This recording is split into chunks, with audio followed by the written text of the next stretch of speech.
Audiophile. Am I upside down? I look proper on my screen. Which way is my screen showing it? Am I upside down? Hello? Somebody message me and tell me if I'm upside down or not. I am upside down.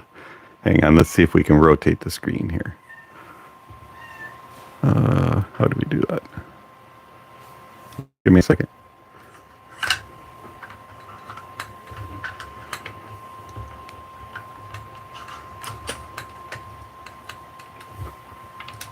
Let's lower it down a little bit.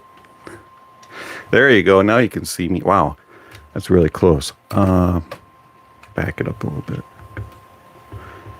Joys of being live. Sorry about the landscape mode. I'm having to use mobile, so it was like, do you want to do it in landscape mode? And I said yes.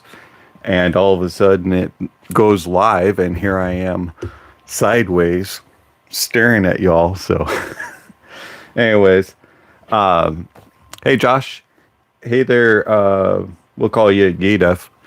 How you all doing? I know you guys have been waiting a while. So anyways, it's good to be back on YouTube, and we are going to be doing live streams more going forward. I think that this is going to be something that we will do probably once or twice a month, get together and chat about audio, chat about different topics, chat about maybe what's going on with the website, things like that. So if you have questions that you would like answered via the live streams, you can either send them in or comment on the website.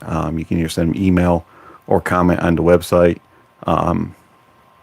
Or when a notification comes out, a live stream's coming up, you can put the live stream, take that announcement and put your comment down below there. Hopefully all that makes sense. It did up here. I'm not sure if it did coming out. Anyway, so you can put your questions in. I'll answer them directly that way. And then also another thing that you would like is you could put what topic you would like me to discuss. So like whether you would want me to discuss, hey, what is tone, timbre, what is naturalism, what is realistic, what is the different types of sound signatures and things like that. I'll try to tackle those going forward. Hey, Andre. So however they all go forward, whatever type of comments we get, we'll go forward with it and just kind of roll with it that way.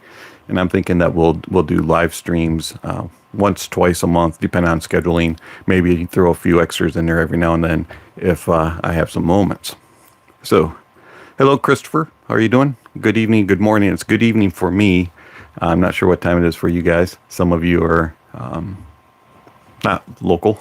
In fact, not too many people are local at all for me. But anyways, so it's good to be back on YouTube. I do appreciate it. I appreciate all the comments that you guys have been saying. Hey, Autozek, I do appreciate all the comments. And I know that you want me to do reviews, but I'm actually not going to do full reviews on YouTube. But I will be doing live streams and some other things. So let's do a quick plug real quick. If you haven't already, it's 1 a.m. in the morning. So you're across the pond. You're in Europe, I'm guessing. Germany, maybe. England. You're welcome, Lori. I'm glad that you're able to make it. Lisbon. Oh, wow. Cool. Been fan since your RHA reviews, back when the reviews were done on the couch. Oh, yes, the couch. You got to love the couch. That is now reserved for the cats mostly. I do sit down every now and then. Anyways, so I was going to talk about the website. If you haven't checked out the website, go to thehonestaudiophile.com, and there is a full website there. There are several reviews already up, and there's more on the way. We'll talk about some of the things that'll be going up on there shortly. But anyways, thehonestaudiophile.com. Very simple, very straightforward. And there's several different links on there that you can check out. There's links for the actual reviews, and then there's Instagram links and several other links on there. There'll be more things evolving as the channel website kind of grows. We'll add more stuff on there, but it does take a little time to build all that up. So be patient with the website, but I think there's 7 reviews on there now. So enjoy that. The last one was the Tin Hi-Fi T2. I have a question. Why did I wait so long to listen to the T2? I heard all the other ones, but I never heard the original, and that thing's amazing. So anyways, spoiler alert, for less than $40. Thank you, Josh. Greatly appreciate that. Christopher, good thing. Bookmark. That's the best way to do it. So anyways, as I said that there will be some reviews coming up. There will be one of these. And these are the Meze 12 Classics V2. Let me hold that. There we go. The Meze 12 Classic V2s. They're a little bullet style from Meze that go into your ears. They're a little pricey. I think they come in at like $70 or $80. And so that review will be coming out in a while. You asked that same question 3 years ago. Yeah, it's great. So they're like $70 or $80. They have an attached cable. It's a typical Meze build, but I don't want to spoil the review. But let's just say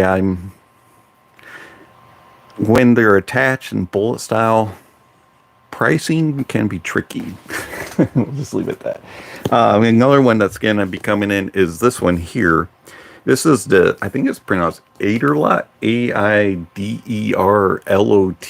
Aiderlot M5, and it's an all BA, 5 BA IEM. It's got a little bit larger of a build, so if you like small IEMs, this is not the one for you. It's built very much like the Blessing 2 as far as shape and size. But the unboxing on it is spectacular. It comes in at $200, and it's another spoiler alert. This one will get a good review. Next up, this will probably be the one of the next reviews coming out. And whoops, it's upside down. That is going to be the Blonde A8 Prometheus, and I'm running behind here. Sorry. I hope to see you review the Moondrop S8. I would love to review the S8. I have tried to get one in for review several times. Hopefully it'll come. Let's see.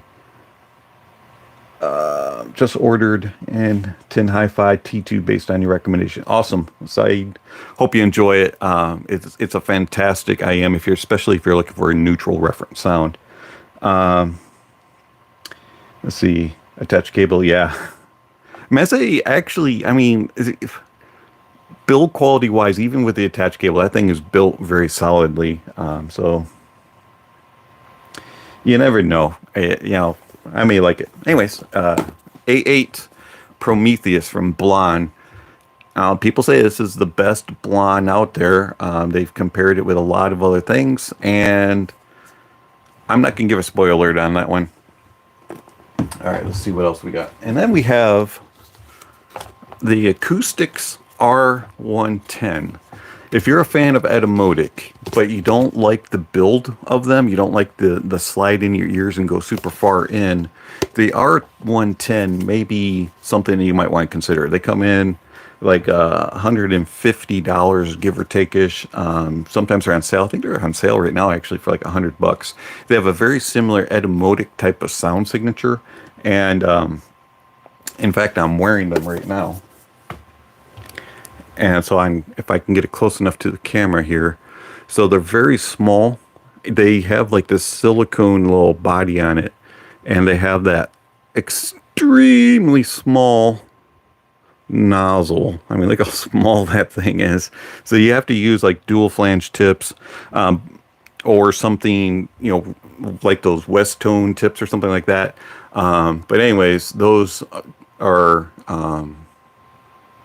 the way that they fit. They're super small, so it's kind of like a mixture between like a Shure SE215 and a Etymotic type of fit.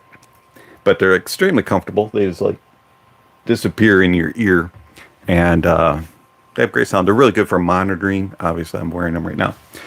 I saw somebody mention something here. Love your Eddies.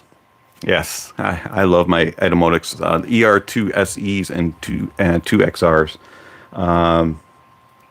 More companies need to do tuning filters. Actually, it's funny you mentioned tuning filters. These have them. These have 3 tuning filters, and they're actually tuning filters that work.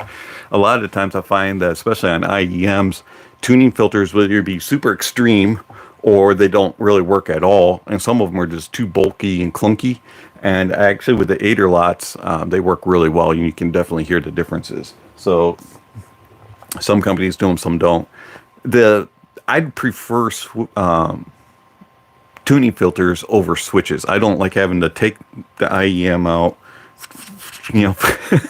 fiddle around with the switch, figure out which one. Of course, it's really small, so you're like having to get your magnifying glass out just to stare at it to figure out which tuning you have it on. Stick it in your listen and go, ooh, yeah, maybe. And then you have to, do it to both ears. You have to get the little pick. It's really annoying. I do not like switches. Tuning filters are the way to go. Companies, if you're listening and you want to make alternate changes to your sound, tuning filters are the way to do it. Let's see, you were just watching my Aria review. What a coincidence. Hey, you know what? Aria is a great headphone. Takes a special person to like it. And it takes a special type of music to enjoy. But I love it, and it's very technically great. It's a good it really is a good headphone. Let's see. Are you looking forward to getting your hands on the Etymotic Evos? I am. Hopefully I'll get a pair in. Etymotic, if you're listening, I would love to review the Evo.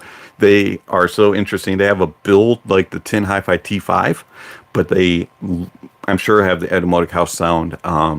So I would love to get my hands on those and review one. If you purchase it, send it to me. I'll break them in for you. Give you your impressions. Let's see here. What's that mic? The mic is the Rode NB USB something really. So Rode. It's just a USB powered one. And it's got a little monitor. You put your little headphones back here. Don't want to touch it too much. It's really sensitive. And you have a volume control. And you have mute. All right. It's a good little microphone. I don't mind it at all. Hopefully it sounds good. It sounds all right through my acoustics here. All right. Thank you, Josh, for confirming that you appreciate filters over switches. If we can get more people to say that, filters, not switches, filters, maybe they'll start listening. You thought that I had the Shure SM32. Yeah, I almost got that one, but because I still use my phone most of the time for recording, I went with USB straight up. I didn't think the Shure was USB powered, but I could be wrong. Do you think Aria will work for technical and death metal tracks with lots of distorted guitars and fast transients? Well, I'm not much of a metal head. About the most extreme I go is Ozzy Osbourne and Metallica. So that's kind of telling you how extreme it is. The Aria, depending on how you like your details and how you like it to be intense, it could come across as too much, or it could be just the right amount for that genre of music. I would kind of probably think that it would come across as being very good because it has really nice bass, but it just kind of depends on where your preferences lie and whether or not you like intensity or not. The Aria is really good, and it also depends on what you pair it with as far as an amplifier. If you're using like a somewhat warmer DAC with like a 789 or something equivalent to a 789, you'd probably be okay. If you're using it with a very clean and analytical DAC with a very clean amplifier like a 789, you may be like, this might be a little too much. Let's see. The newest one. Okay. Yeah, I haven't gotten the SM32. I really did look at it, and I looked at the older one too, but I got the Rode instead. Probably got a better deal on Amazon or something. Me, always on Amazon. Let's see here. 10 T2 Plus, or the FIO FD1 or the FH1S. Is it going to be your first IEM? And I want it to be a good one. I don't like too much bass, but I like the good soundstage. I would probably go T2 Plus. It's kind of like in between FD1 and FH1S when it comes with bass. FH1S is a little bit very linear in the bass. The FD1 has a little bit more. The T2, but they're they're really close. T2 Plus does have more treble though, so if you like a little bit more treble, you might go that way. FD1's a little bit more laid back in the treble, so it kind of depends on which way you're going. FH1S is very technical, and it doesn't have much bass at all, so I would go that way. Please share what you're listening with again. What I'm listening to, or what I'm using. I'm sorry, I lost you there, Dave. If you could ask the question again. Do I still prefer the drop 2-pin IEM cables? Do you change out cables often, and they're on sale for $20? I love the drop 2-pin cables. They are very well built. I especially like the more premium one, the one that I think comes in at $50. But the black one, which is the $30 one, which is I think on sale for $20. I think the copper one is $40. I love both of them. They're both really good.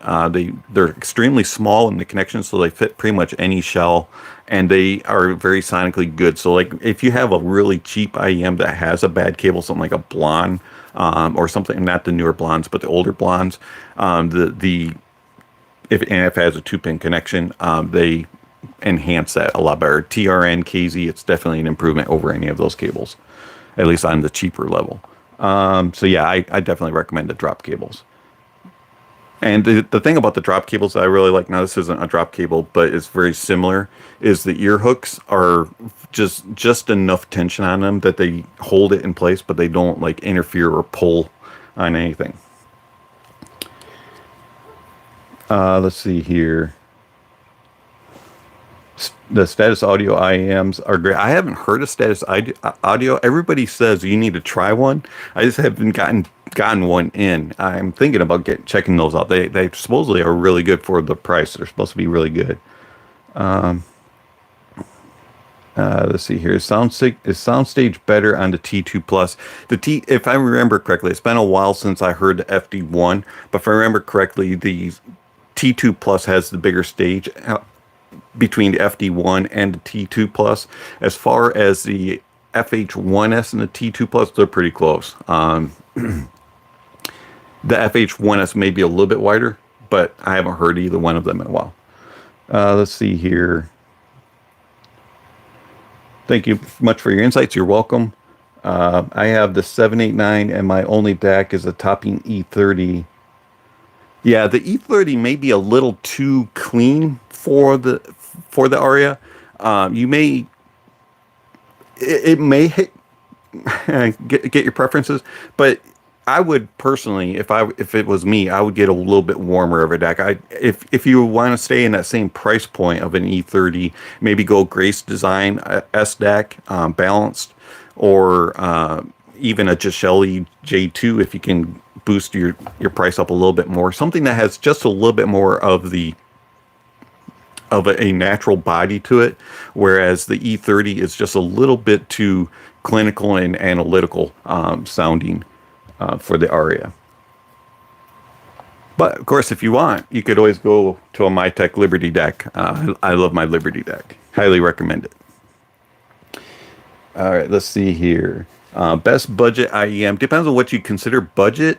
If you're going less than $40, I would say if you're into $40 or less range, I would probably get a T2. I really do. I think a T2 probably fits it in there. If you want something a little bit more fun sounding, maybe KS1, but you have to change cables and the tips. Yeah, and you have to be willing to fiddle around with the KS1 a little bit. There's a lot of little options out there. I don't like saying best of the best, but my recommendations in the $40 or less is Moondrop SSR, Tin Hi-Fi T2. If you can go a little bit higher, get a T3.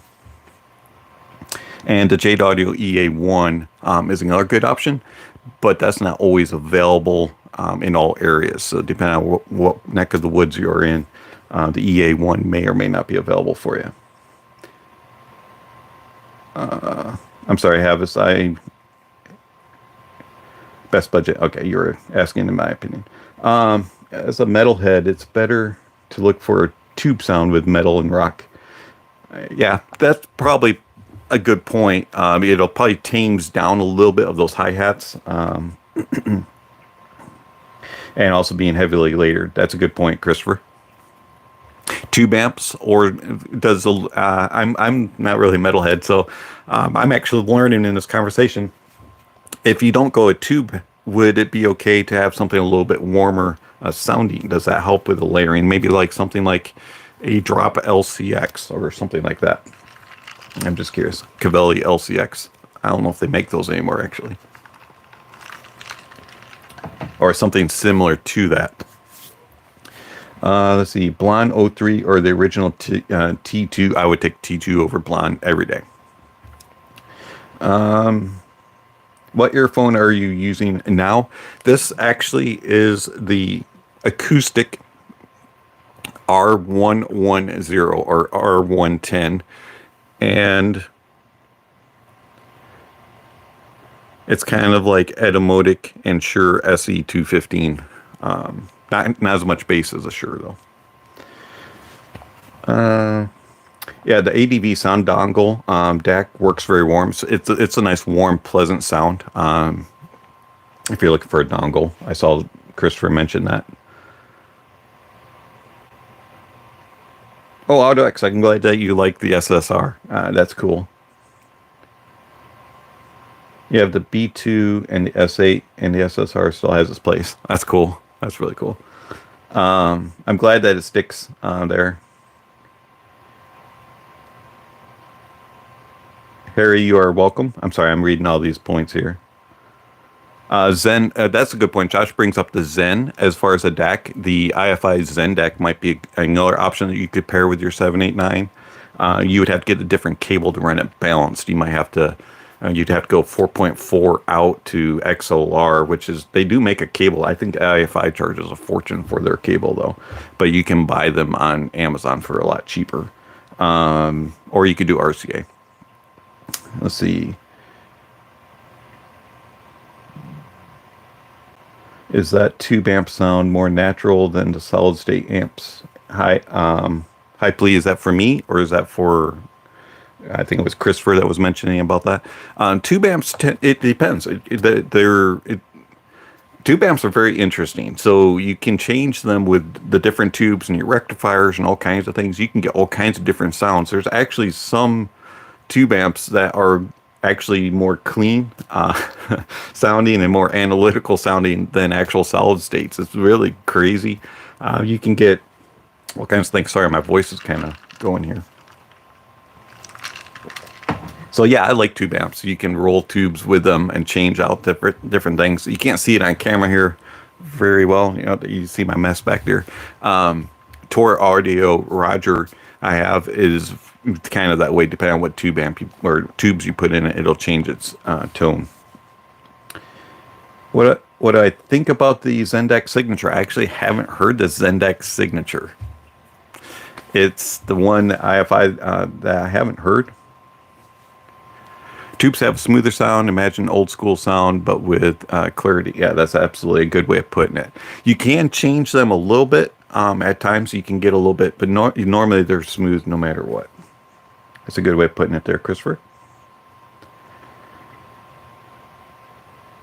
Yeah, your chain definitely makes a big difference, Josh. It's like, it depends on what you're pairing your amps with, and it doesn't matter if it's a tube amp or if it's a solid state. You can tweak things one way or the other. So like if you have a really warm DAC and you use a super cold, cool amplifier, it'll change things a little bit. It'll kind of lessen the sharp edges of the solid state amp, and vice versa if you do it other ways. And if you put two and two together, if you have too warm of a DAC and too warm of an amplifier, then you get this like muddy sound. And it also depends on what headphone you're using or IEM you're using. It all can kind of melody guitar. That's why it kind of blew my mind when I was reviewing the Empyrean, how the Empyrean sounded with certain things and not others, and some I liked and some I didn't. It was just because of the synergy with it. So there's a big, that's what makes this hobby so much fun, is being able to explore and find things. And once you find that one little niche, you'll know when you find it. You'll be like, yep, I don't need to look anywhere right now. I'm content. Any recommendations for mid-range $100 to $350 tube amps? $100 to $350. I haven't really explored a whole lot. Of course, the common one would be Dark Voice, but I haven't actually ever used a Dark Voice. The one that I had back in the day was the APPJ PA 1502A. I don't believe it's made anymore, but there's several versions of it that are like on Amazon. It's like made by Doak Audio, Knob Sound, Little Bear, things like that. So you can find a lot of those that are pretty good. The Lil Dot Mark II, I think it was actually pretty decent also from what I remember. But I would say if you want to kind of go with the standard, probably Dark Voice would be the easiest choice to find as far as the tube amp in that price range. Someone else may have another one. I'm not really that much of a help there. You could go a little bit higher in price, and you could get like a Tor Audio, or you could get, if you're looking for a true tube amp, you could go.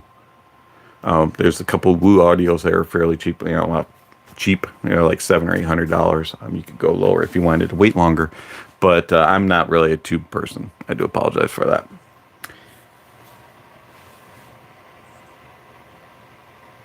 Yeah, finding the match and synergy is fun. I really enjoy that. It's like when you get something in for review, and I'll always put things on in a certain order.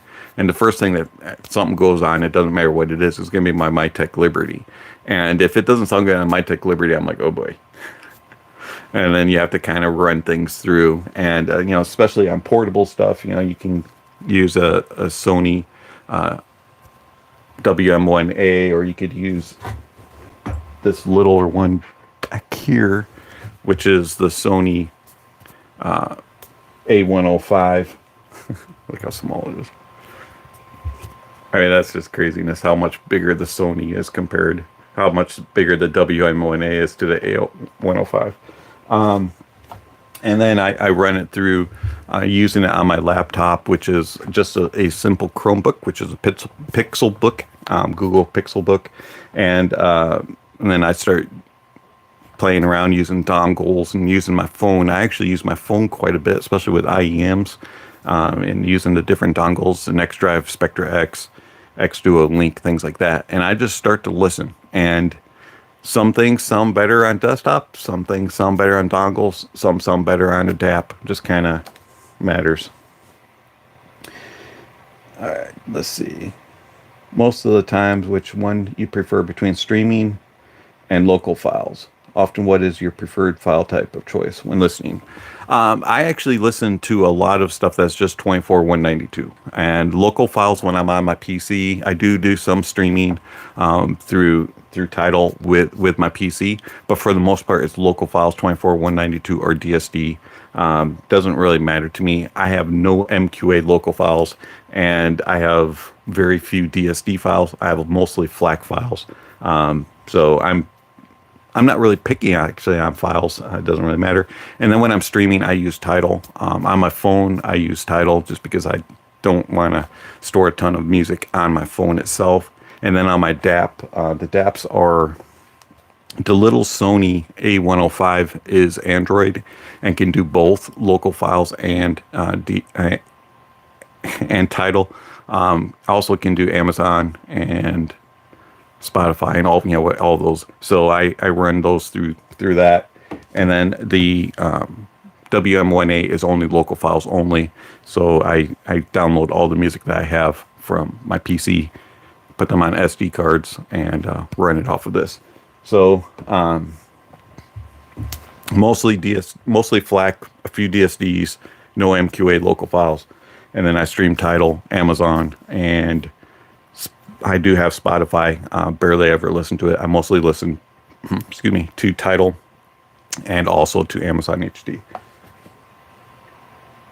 Which music player app do I use? On my PC, I actually use Audiorvana. I used to use Fubar. I still do use Fubar a little bit, but I use Audiorvana. What is my favorite imaging earphone? That would have to be the Empire Ears ESR.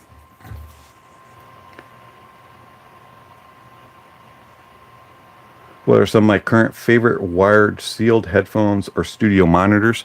My favorite one actually is... I still love my AKG 275s, which RDT Hi-Fi actually is reviewing right now. And then also, I really like the Sony MDR CD 900 STs. I think they are. Those were actually really good. But you have to change the pads. You have to put Yaxi pads on those. And for open back, if you're looking for open back, I do not mind these little fellers, which really surprised me. And that is the Barodynamic DT990 Pros 250 ohm. And we'll just set them there. Don't want to knock everything over. Let's see. Hopefully that answered your question. If I didn't, just ask it again. Let's see here. You have the Meze Empyrean. There are many reviews that claim that these headphones are not worth the price compared to other headphones. For example, Focal Utopia. What do I think about it? I think that the Empyrean is worth this money. I did a review of it. Obviously, sounds like you've watched it. Hey Ricky, somebody was asking about the Allos. The S4Rs. Ricky has the Allos S4Rs and also the AKG K275s. So anyways, the Empyrean, I think it's worth the money. $3,000. The build on it is insane. The way that it presents is incredible. To me, it's the most natural and realistic sounding, high-priced headphone that I have heard, and I have heard of Focal Utopia.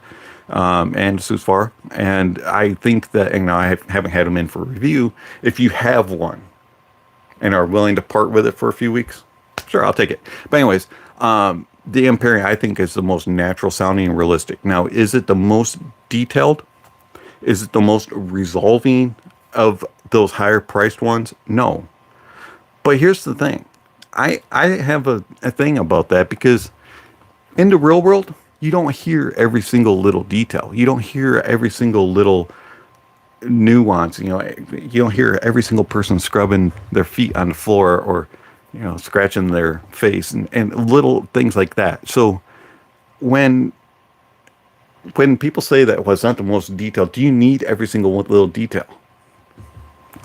I'd rather it be naturally correct and realistic in the tone and timbre, and give me all the details that I need without being excessive and without forcing them in my head, and like some other headphones do.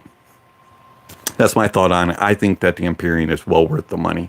Highly recommend it. By the way, if you think of purchasing one, if you are, go to my review. There's a link down there for Gestalt Audio, and there's a code in there that affiliate link. There we go. That's the word I'm looking for. There's an affiliate link for my channel.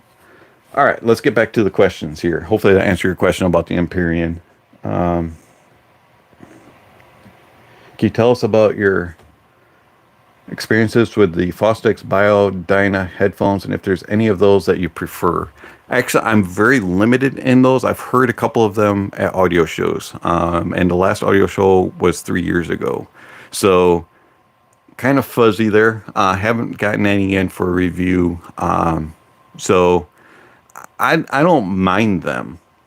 The ones that I've always heard have been a little on the more bassy side. I heard the Purple Hearts, and the Ebonies, and the black one. I don't remember the tan version.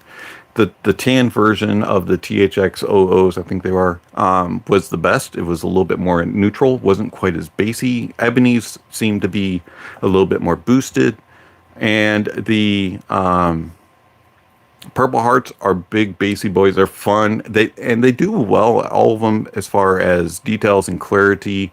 They just have a different sound signature. But that's pretty much all I remember about them. I'm sorry, I really couldn't give you anything else. They're comfy. I do remember that. They're a little bulky though. Let's see here.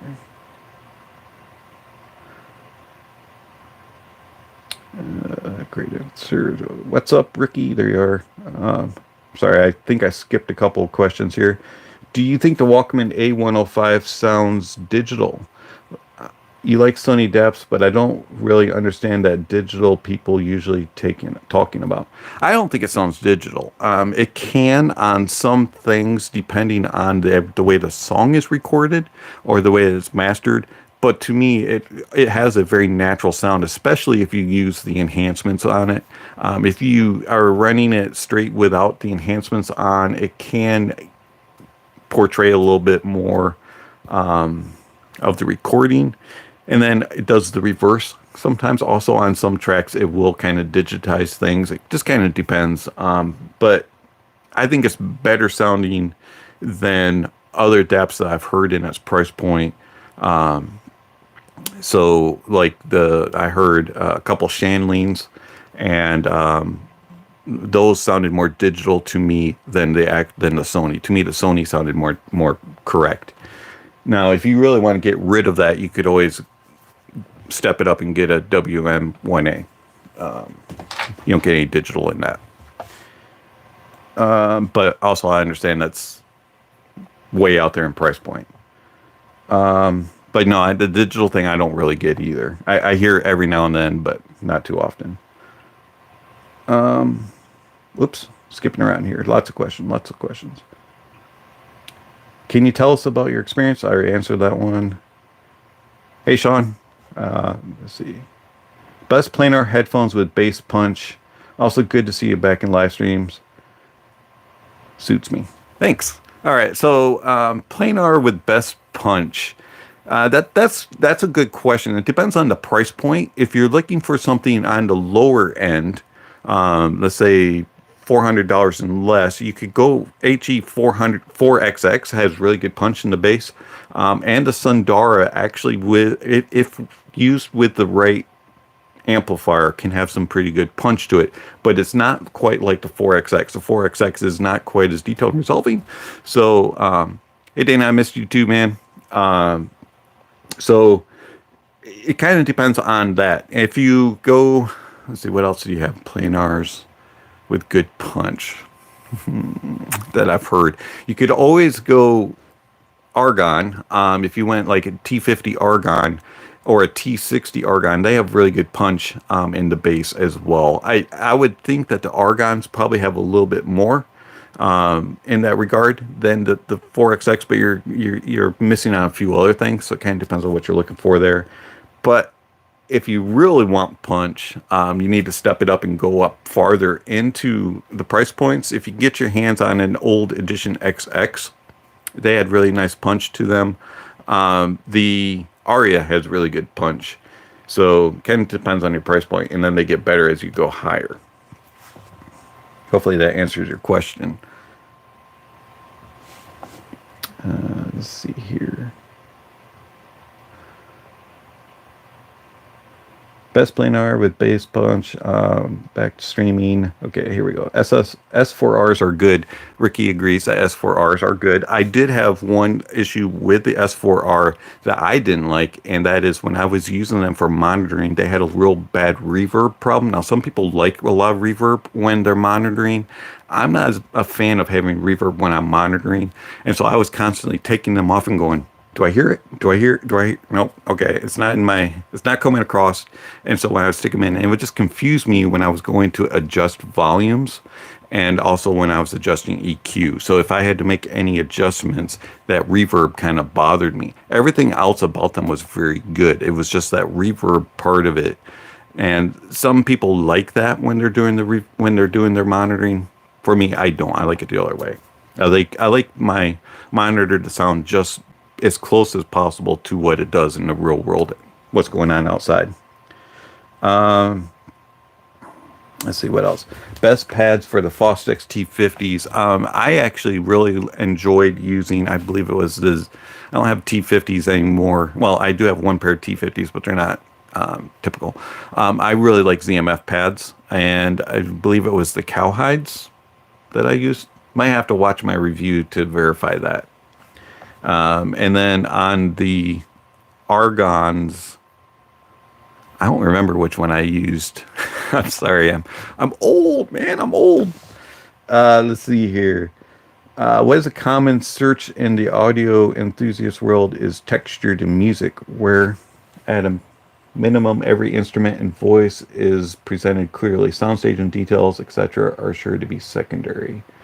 I don't know. I see. I agree that texture is important. I think tone and timbre, and soundstage and details play a part also. I don't know if they're necessarily secondary. I think it all kind of flows together a lot. But I can see your point there, Chris. Might have to do a live stream where we discuss the differences, and I'll have to explain all of that a little bit. I'm glad that you enjoy the Empyrean. That's awesome. Are there any digital audio players? Whoops, I lost my. Are there any digital audio players under $200 that can stream Amazon Music HD that would be better than a call? Pretty much any of the Android-based DAPs would be able to do that. I don't have a whole lot of experience with those prices and that price point. Sometimes you can find the Sony A105 in that price point. There's the Shanling M5X, I believe. That one was okay. And then there's a couple other Shanlings that I've had experiences with that can do that. You have to download it, obviously, but make sure you get the Android version. And before you purchase it, I would definitely ask them if Amazon HD is available, because it necessarily isn't. Let's see here. There's quite a big group going on today. I appreciate everybody. Went 31 people watching. I appreciate that. Awesomeness. Thank you for joining me. Let's see here. Cayenne N6 Mark II R2R. Yeah, that thing is incredible. I love all the features that are included on it, and the abilities to swap your DACs chips in it and all that. It's really interesting. Only problem is price tag's holding me back on that. Again, if somebody wants to purchase one and send it my way, I'll take it.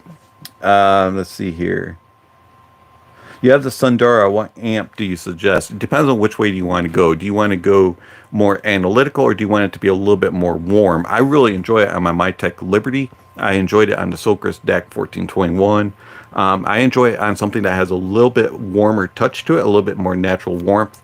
If you put it on like the 789, it gets a little too brittle.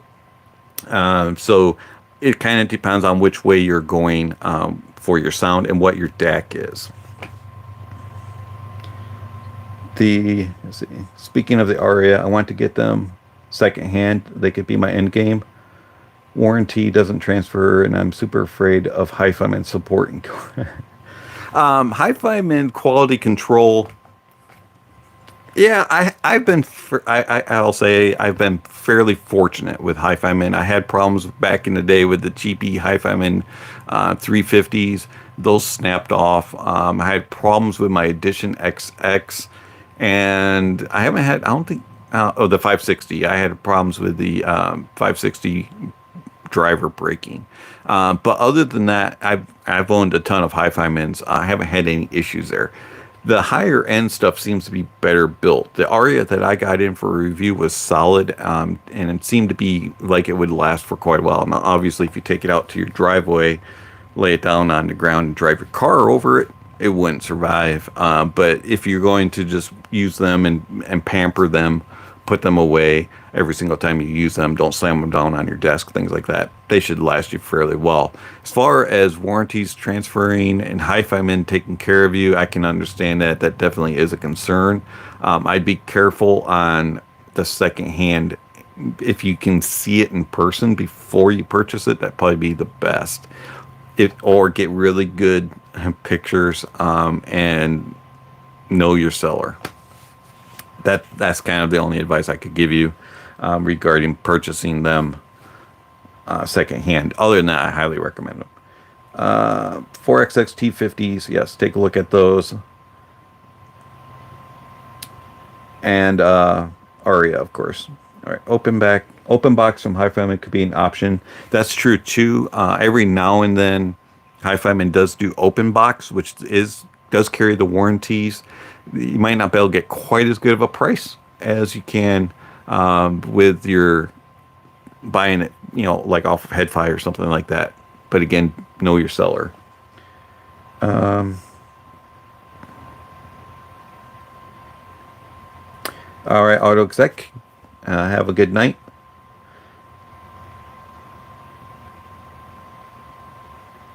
Do you know much about Audio GD gear?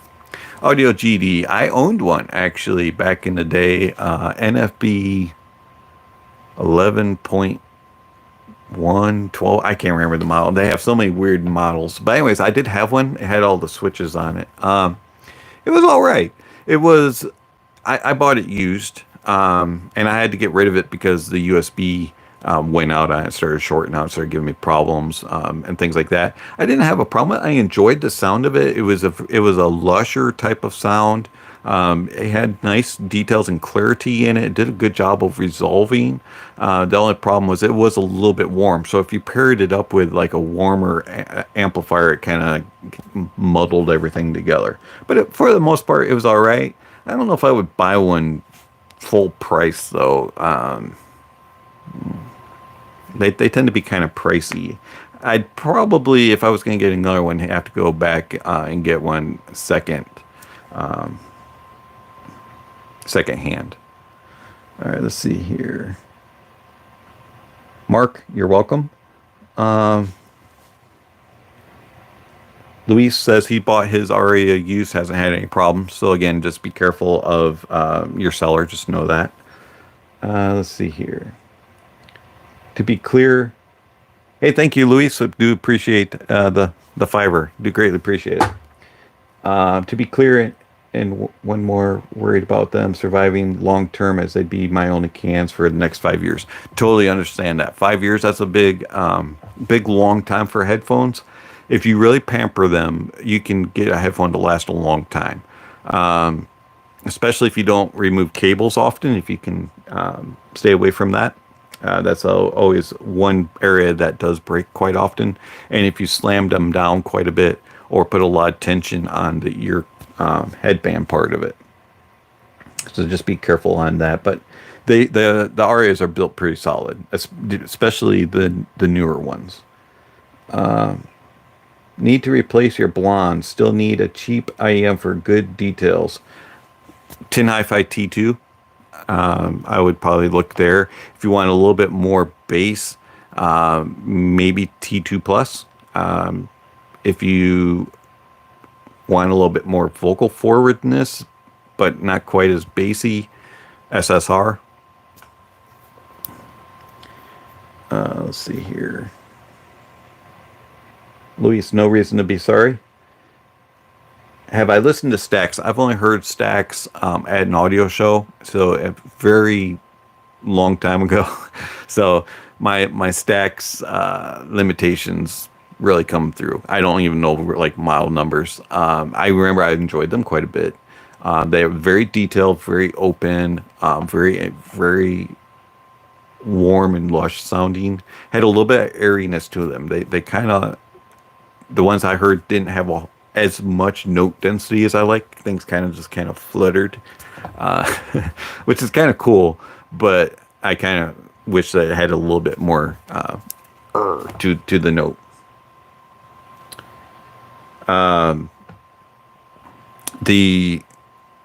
That is one area I would like to get into, though, is electrostats just to try, but it's so expensive, and there's so many things that, you have the energizer and you have the ear speaker, but a lot of times the energizer that's provided is not the best, and so they enhance better with a more expensive energizer or things like that. And there's just a lot of expense that goes on with ear speakers. How long do the pads for the HD 560s last? I have had most of my Sennheisers last over a year. If you use them, it depends on how much you use them. If you use them nonstop, 8 hours a day, they probably wouldn't last more than maybe 6 to 8 months. If you use them a couple hours a day, you can probably make them last a lot longer. It just kind of depends. Also, it depends on how much you clamp down on your head. I saw one person who said that his burned out in like a couple months just because he showed a picture of how they're like suction to his head.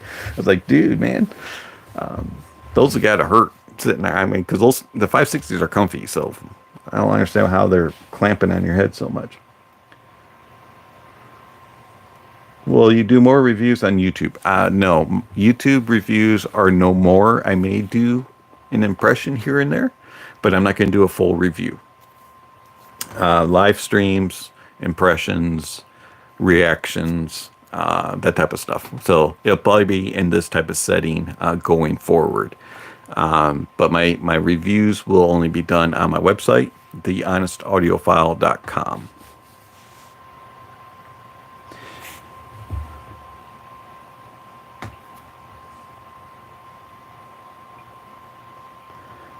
Chef Steve, do you have the L700 Mark IIs? Cool. JT, Josh is the, he's kind of the electrostat guy that I know. So I get all my information from him. So hopefully when I finally decide to jump into that area, I will be able to get some assistance from you all to figure out which one I should purchase. But until then, you're gonna get stuck with whatever's sitting on the desk. But if any of you have a electrostat that you want to send me and an energizer that you think pairs well with it, reach out to me. You can send me an email. I promise I will take good care of it. Audio Technica, that is actually one of the hardest headphones to come by unless I purchase them. I don't know why either people truly love them and just refuse to send them in, or they're like, you don't want to review that. I can't really figure out why. I've used a couple Audio Technicas. I've used the M40s, the M50s, and at our church we use some cheaper, I can't remember, it's like the extra bass version for a few things. But other than that, I don't really have any experience with Audio Technica. I think back many years ago, I had Audio Technica IEMs, or Technica. I think it's like technically Technica. And I had the IEMs. They were super uncomfortable. That's the only thing I remember about them. Let's see. Lambda SR with SRD6. All right, what headphone would you recommend up to 900 USD for someone that only listens to hard rock, metal, and pop? I already have a Lake People G109 and a Topping D30. Okay, well, you're pretty well set on your DAC and amp. As far as the headphone, I was curious because that's a couple genres that I don't listen to a whole lot of. I listen to hard rock, and I listen to very little pop and very little metal. I actually like the Ananda with those genres, but it might not drive enough for other people. I'm not a bass head, and I actually like my bass to be pretty linear. So Another headphone, if you can get one used, an Aria actually does really well with that. And also I'm trying to think, what's another really good one? You could get a T60 Argon. That would be another option. They're long wait time on them. That's kind of an area that I don't have a lot of. You could go LCD 2C. You definitely would get the bass of it. Mids are a little funky. Treble's a little rolled. But you might like an LCD 2C there. LCD X, if you can get it used, may also work. That's a good suggestion that Josh just gave.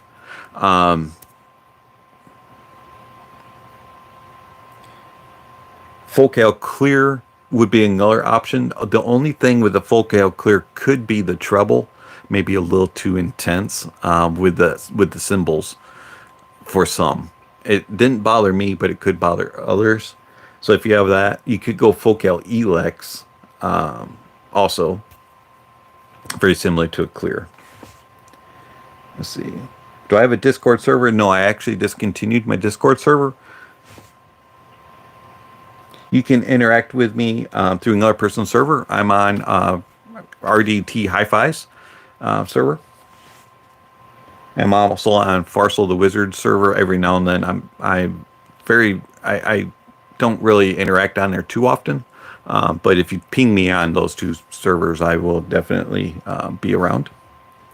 So RDT, if you could put a link to your server if you want, that'd be great. That way people can join you if you're up for that.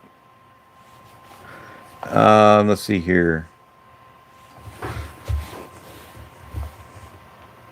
Wow, you've had them for 30 plus years. That's really good for a Stax to have them for 30 years. I'm just curious, is the build quality any different from 30 years ago to current?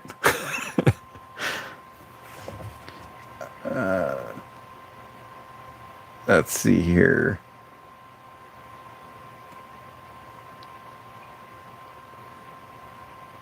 Yeah, that would be interesting because the one thing about Stax is their build quality. I mean, you talk about like the Monoprice M1060 being built on a coat hanger.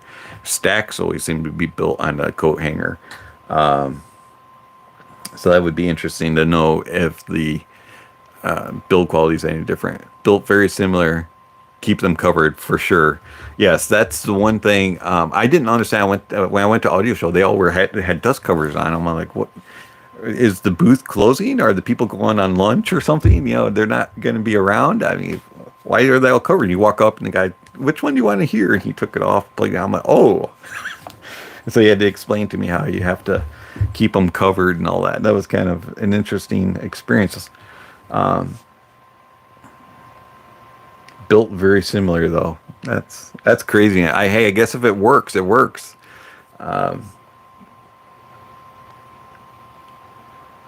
I mean, it is a talking point, which is kind of cool. That would be, you know, like somebody that's not really into audio, they would wonder why you have everything covered. You know, it's like I had a great uncle who you walked into his house and everything was covered in plastic. And you sit down on his couch, you know, and it crinkles, things like that. So, you're like, it's kind of okay. You don't like things being dusty. And if you did sit down wrong, like if you just like flopped in the chair, he would be like, stop stirring up the dust. So it'd be a kind of, a talking point when you walk into somebody that has E-Stats and they just have all of them covered up top on their shelf, and you'd be like, so this guy doesn't like to get them dusty. Okay, that's cool. But now that I actually understand that the reason for it, it makes sense. All right, let's see. Thank you so much, Dave, for sharing your thoughts. Appreciate it. Last question. Any experience with HiFiMan HE400 SE? I actually haven't heard the SE.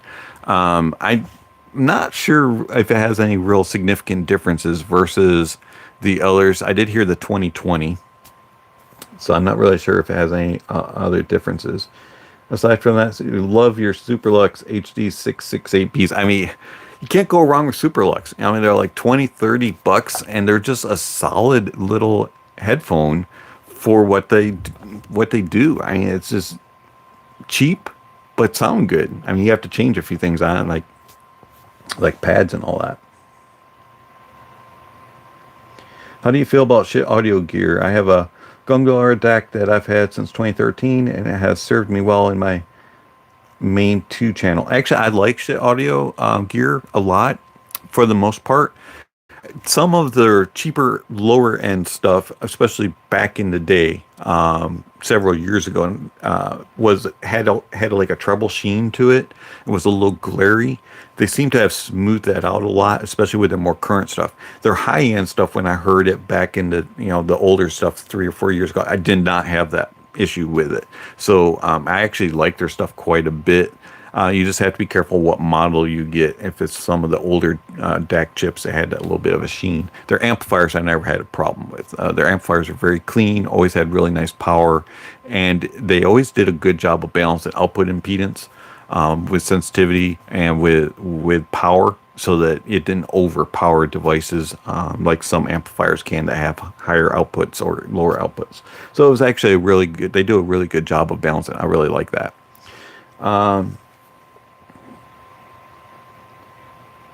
The cheapest thing that I have had recently of shit is the Heresy. I really enjoyed that amplifier. That's a very good amplifier. Let's see here. If you had the chance to use a Think Sound, I have not had any experience with Think Sound. They look very interesting, though. I would love it. I love any like wood IEMs. I did have one that I did a review of, and it was incredible the way that it just felt in your ears, and it adds a different tone and timbre to it. It just sounds very realistic, especially if you're using like orchestral music. It just sounds real. I mean, it brings out the notes, especially of like woodwind instruments. It was incredible. I love that headphone or IEM. You have a D90 DAC. Want something warmer, Denfrips Aries 2 or Bifrost 2. I haven't heard either one of those. I actually do have a Bifrost 2 that may be coming to me if Shit Audio ever ships it. They are on back order currently. As far as the Denfrips, I've only heard of Denfrips once and loved it. It was a very lush, smooth sound, great details, really nice soundstage depth and layering. It was a great sounding DAC. And it was similar to like my Soulcrest, but better. So I really enjoyed the Soulcrest. So that'll tell you that.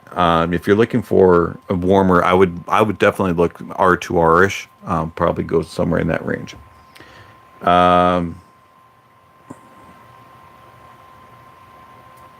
Let's see. Need to treat stacks like a woman. Yeah. I definitely got that by talking to the guys at the table, that you have to just love them, treat them like princesses, and just, they're your babies, and they'll take care of you. Definitely agree with that. How do I feel about the Dan Clark Aeon X closebacks? I did a review of them. I believe those were the closebacks. Could have been open, so I don't remember. But I actually like the closed version of the Aeons better than the opens. For some strange reason, with Dan Clark, his closeback headphones always sound more open than openbacks. It's strange, very strange. So I like them. They were a very good headphone for the price tag, and I love my Ether C's. I don't know if you can't see in my camera. I love my Ether C closeback from Mr. Speakers Dan Clark, and it's my reference. And the Aeons aren't like the Ether C, but as far as build quality and just overall tone and timbre and detail retrieval, the Aeons do a very good job. Let's see.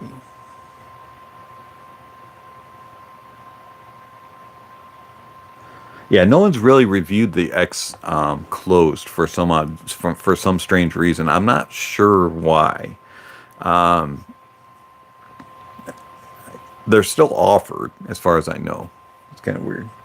Have I listened to the Audio Technica R70X? I have not. I want to, though.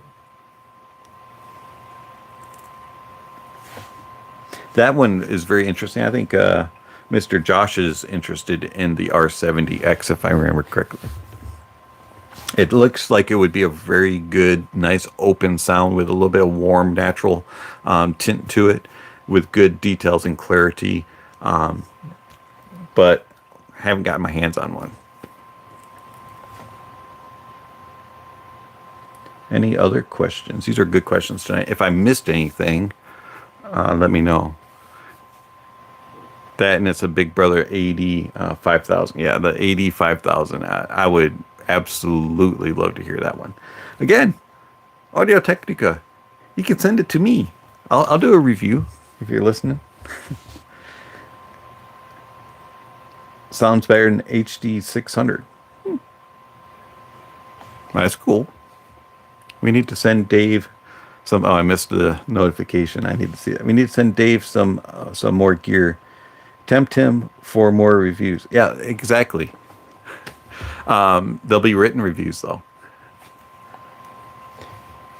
If you do have something that you're interested in sending me, if you think I would like it or not like it, and you want to get a negative review out of it, send me an email, and I will gladly respond. So yeah, I mean, I have no problems at all with accepting gear to review. And obviously I don't want just to get a bunch of junk to review. I would like to get quality stuff to get reviews on. And we all hear differently, obviously, but don't send me stuff just to get a negative review like KZ ASXs or something. Ain't that right, Ricky? If you live in the U.S., you would. I appreciate that. I know it's scary to send stuff off. It really is. It's like, yeah, because I've done it. And like the first time or two times that you send something, you're like, oh man, hope it gets there. Hope post office doesn't like do the Ace Ventura thing with the box, stand there in the elevator and just have the door closing on it. Hope he doesn't punt it down the hallway and drop it and do cartwheels with it down the hallway. All that kind of stuff. It runs through your head. And, or, you hear horror stories about, oh man, it broke while it was in the hands of the reviewer, things like that. And once you see the review happen and the reviewer communicates with you and, tells you, hey, I received it and I'm doing the review, it'll be a couple weeks, it'll be this, and, they send you the information. And then they give you the shipping address, the shipping label that it's coming back. You get a sigh of relief. And then when you see the UPS guy or the FedEx or the post office, whoever, sends it, and it gets dropped at your door, there's a sigh of relief. And you open it and you realize, oh, it's still, 100%. So Dave didn't destroy my headphones. Whew. Then you get a little more comfortable doing it. I've sent things all over the place. So I've had some boxes come back that were pretty damaged. Intuit Reviews and we probably used like the same box like 5 times in a row. I mean, that box was so beat up, the post office was probably like, please don't send that box again. All right, let's see here. If you lived in the U.S., you would. Ace Ventura is awesome. Just bought the X-Duo MT604. That thing really is interesting. I'm curious about it. Hopefully I can get one in for review. I've had a couple offers, but that have fallen through. So hopefully I can get one. I would love to review that. It just looks so cool for $170. I think it is. Really curious. 1 in 10 don't show up in Australia. Holy moly! I thought the U.S. post office was bad.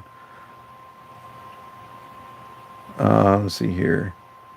602 sounds good with better tubes. Now that's interesting. The 602 is the little brother. It's the 2-tube one. 604 is the 4-tube one, right? That would be that's good to know, because I was a little curious about the 602. I didn't think that it was going to be as promising. So that's kind of cool. And the tubes are, what are the 6923s? I'm not sure exactly what tube it is, but they're They're probably fairly cheap to replace, I would think. And they probably come with some cheap Chinese ruby tube or something, probably. So if you were to up it a little bit, stock tubes didn't even match. Wow. So they just grabbed them out of the box and just tossed them in. That's craziness. That wow. You normally they'll at least be like same brand didn't match. That's craziness. Oh, that's bad. Oh boy. Gotta love it. It's craziness some of the quality controls that go through on it. That's craziness. But yeah, the little tube amps have always interested me. You know, there's like the Bravo Ocean and a couple others that just kind of have always piqued my interest, but I've never ventured out and purchased it. But they different brands. That's just that's hilarious. And it wasn't used. It was brand new. So it wasn't like somebody had gotten it, opened it up, just taken the tubes out, changed them, and then when they put them back in to ship it back, they forgot what tube was in it. Wow, that's craziness. So anyways, going forward, now you all pretty much, I'll tell you that in a minute. You've used the Sony A105 a long time. The new one is really expensive, like big bucks. Yeah, there's several different newer models of the Sony that are coming out, which are big bucks. And I have a big bucks Sony. I have the WM1A, but there's a couple other Sonys that are out. The A105 is good. I haven't heard the in-betweeners that are between the WM1A and the 105. I still recommend the 105. The price is going down on it a little bit. So, you know, I know the complaint is that it could have a little bit of digital sound to it. I don't really hear that unless it's in the track, or if you use a lot of the DSP that's built into it. Brand new, it was. Yeah, I could imagine you probably were like, when you looked at it, you probably didn't notice it until you were like really looked at the tubes and you're like, wait a minute, this is that would be so strange.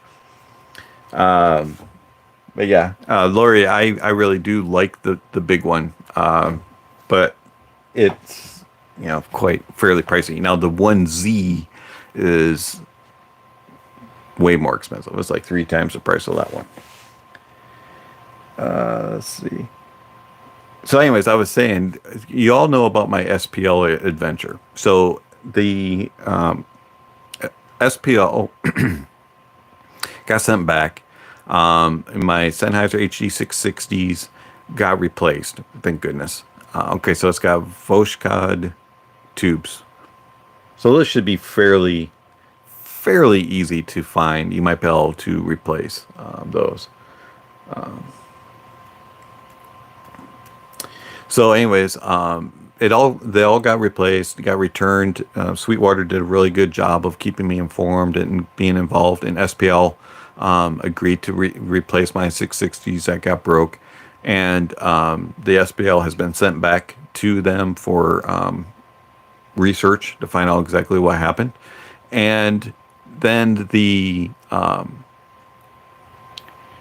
then it became, for me, what am I going to get as a replacement? And so I started doing some research, and Mytek has come out with a THX AAA 888 amplifier, and it was in design. It was for pre-order, and so I had said I wasn't going to purchase another SPL, just because of some of the issues that I've had. I didn't want to take another chance, so I went with Mytek THX amp. It's been on back order forever. I've gotten like 4 dates for possible shipments, and they have said that it's supposed to be shipping this past week. So I'm waiting to see if I get my shipping label, get my notification, and I'll finally have another amplifier sitting on my desk that is 6 watts and has power to be able to run everything. So I do really look forward to getting the Mytek. Mullard, I like Mullard tubes. That's a good recommendation. They have a nice big body to them. I really do enjoy them. I don't think I've ever used those Voshkods. I've heard good things about them though. So anyways, the MyTech, that'll be another amplifier review that'll be coming forward. But I still really do highly recommend just Shelly Labs. If you are in a market for a budget balanced amplifier, the Arish is fantastic. The J2 is a great amplifier, or excuse me, DAC. And so if you can pair those up, the J2 and the Arish, if you need a single-ended amplifier, you could also get the Archel.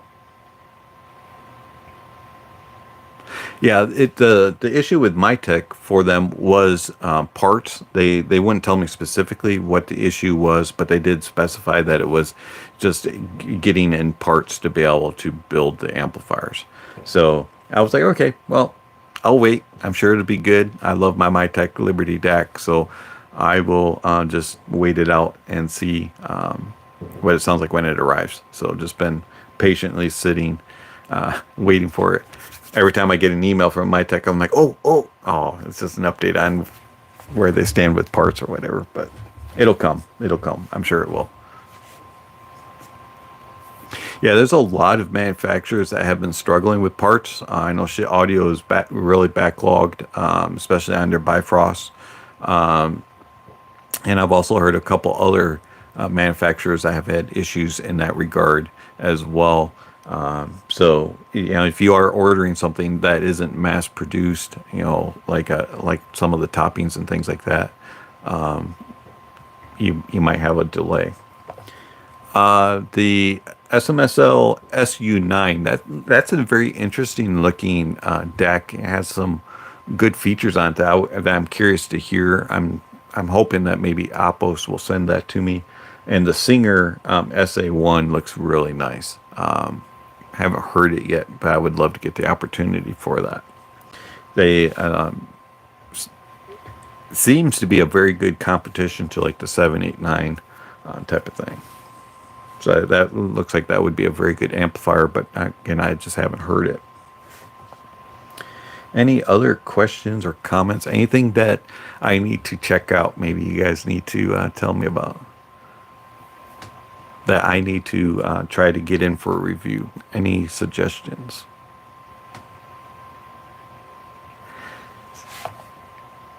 Singer SA1, put jumpers in it. So it has the ability to change out jumpers. I'd be curious to see how much of an impact that would make and a difference. Now, it's not one of those amplifiers that has the stupid little gain switch on the bottom, does it? I hate those. Hey, Shane, have a great night. Thanks for stopping by.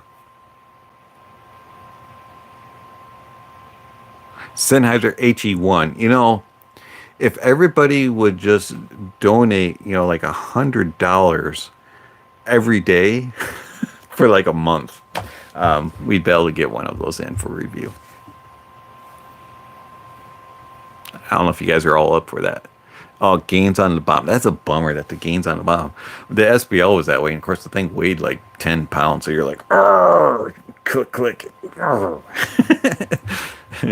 don't know why manufacturers think that putting the gain switch on the bottom is a good idea. I used to complain about Shit Audio putting it on the back until I got the SBL. And then it was like, okay, that's annoying. Waiting for a V2. Do they have a V2 already in the works? That would be interesting if they changed it and put the gain switch elsewhere. My buddy has it with the Susvaros. Nice.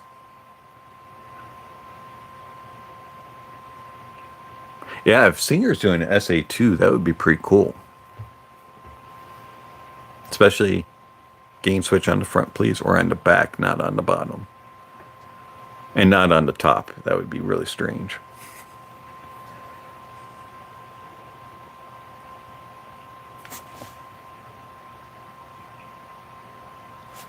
Yeah, that would be interesting with the Susvara. Being a really clean amplifier like it is, it would probably you would have to have at least a DAC that had a slightly warm tint to it. It doesn't have to be full on warm, but as long as it wasn't like uber clinical, that would probably be a really good pairing, because the Susvara can be a little bit on the drier side, so it could become a little brittle. 4-gain switches. Probably something to do with topology, Probably something, yeah, something either with the way the board is positioned, or something along those lines. Anyone tried the Blonde A8? You mean these? Yeah, review will be coming soon, probably in a week or two, on the Blonde A8. I will say this, they are interesting.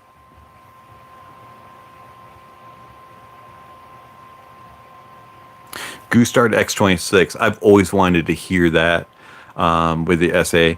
That would probably be a lush sound, and the Gustards tend to have a little bit just of a warmer tint to them, so it's probably like, that's probably a great setup. Of the Gustards I've heard back in the day. So that would probably be a really nice soundstage. That could be the deck chip holding back the Gustard a little bit. Yeah, the X16 and the X26 both look really, really good. I would love to hear both of those. I heard an older Gustard back in the day, and it was just lush, warm. Really loved it. Yeah, the Prometheus. I'm not going to give any teasers other than it's interesting. Alome. Yeah, you know, the Alome is interesting. I don't know. I'm curious about it, but at the same time, it's not like drawing me to want to purchase it. It's like I would love to hear it, but I don't really want to go and purchase one. Go Man Mike, my wife finally stopped questioning my audio addiction. That's good. That means that you have finally gotten to the next level. That's a good point in the relationship.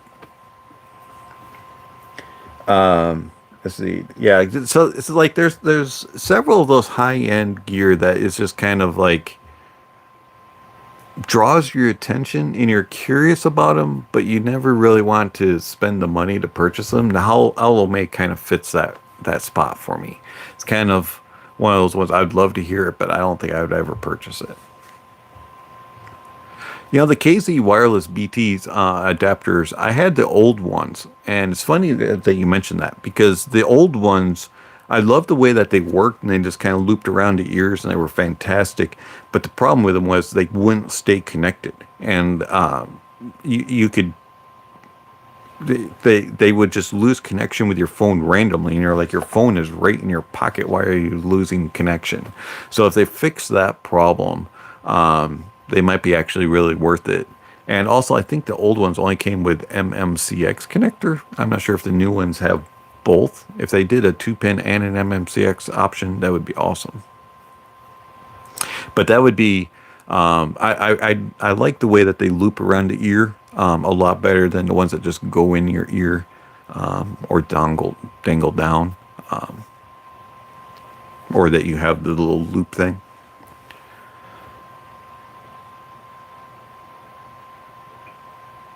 Yeah, I mean, Alome could be endgame for some. For me, it just doesn't have that drawing factor. You know, that I gotta have it. But of course, that could change if I heard it. Saw something about being old. What was that? Well, it's oldies hear a difference with decks. I think you would. It depends on the gear that you use. If your gear is revealing enough, you can hear a difference. If you, but you have to be, I mean, it's not like huge differences. It's not like going from darkness to light, you know, that type of difference. There's subtle differences. So, but you might be able to hear it. I can still hear things differently. At least I think I can. Let's see. Yeah, the loop is great. The Dusk or the wireless? I would love to hear the Dusk. I am a huge fan of the Blessing too, and I think the Dusk would probably add in just the right amount of bass from what I've seen and tone down just a little bit of the treble. The treble's not a problem for me on the Blessing too, but I can see where on some tracks and some types of genres of music it can be a little much. So I think that the Dusk has a nice balance, and I would love to hear one. Let's see. And the Dusk on wireless would be amazing. It would be probably a really nice option if you could do that. I don't know if I would want to have $300 IEMs in my ears though. With wireless, I have a funny feeling that if I walked around with the wireless ones, I'd take them out. It's like if someone was talking to me, and I'd just like pop them out and I'd set it on the table, and I'd forget about them, and then I'd be walking around in mono. So I'm kind of a little, I don't know. I'm not a huge true wireless and wireless fan, but it does have its spot for sure. Let's see. Yeah, unfortunately, some reviewers do say things that DACs and amps don't make a difference. You won't hear that from me. I believe DACs and amps do make differences, and you can hear the differences. Let's see here. Yeah, the REs 2, and for me, is more about fatigue and the holographic sound. Now, that's interesting.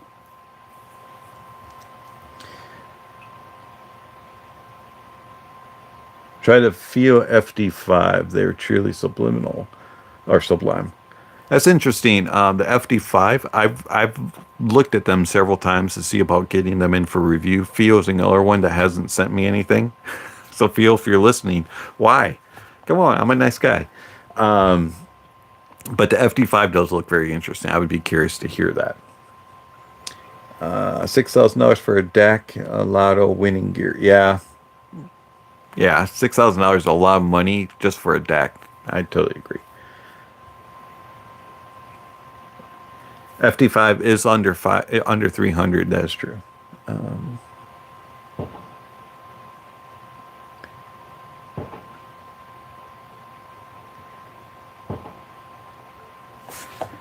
Let's see here.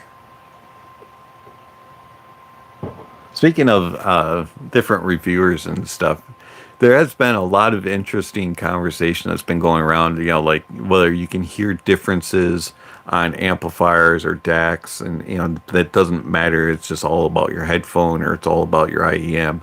And I really do think differently on that. I think that there is such a thing as synergy. I do think that there is differences in each chip. Now, if you have the same chip in every single DAC, you're going to have a tough time hearing it, or in amplifiers, you're going to have a tough time hearing, the differences. Also, music source and music files do make a difference in what you can hear. So if you're limiting yourself in that, that could cause a problem also with whether or not you hear things. Also, there's a lot of differences that come out on pairings. So like if you are using a very non-revealing headphone and you're trying to hear a difference in decks and amps, you probably won't hear it because your headphone's not capable of it. AU and X8 was great, but whole day office listening, the Aries 2 was the best. I can understand that. I haven't heard the X8, but I've heard it was pretty good, nice and warm and lush, but the Aries probably has more details, more clarity. Favorite headphone you have heard and favorite you have owned. Favorite I have heard and favorite I have owned is the one in the same, and that is the Meze Empyrean.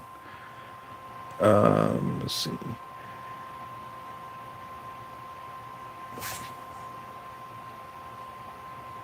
Can you wreck a good RCA switch box for multiple decks and amps? I've only used a couple, and I can't remember the models, and I only got cheap ones. I really didn't get anything spectacular. I think both of them were like Knob Sound or Little Bear. Nothing that super expensive.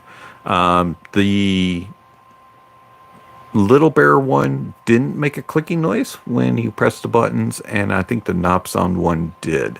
So, Little Bear. I'm sorry, I don't really use those. So, when I did use them, that there was a clicking noise that you could hear a difference. Let's see. I need to try the HC Sound Heart Mirror. I know everybody keeps telling me it, and I can't get it in for a review. I'm like, send me a heart mirror, please.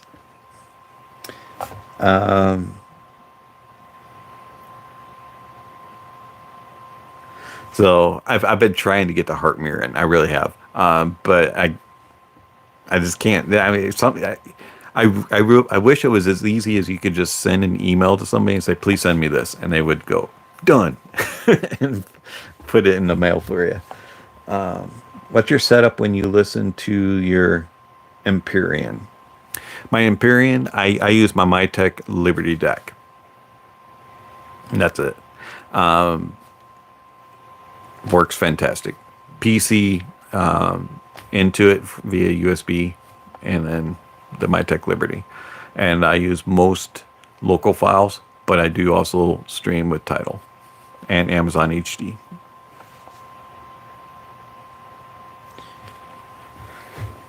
And the Empyrean are buried down there. I thought I'd get them out right now and put them on so you guys could see how huge they are. In fact,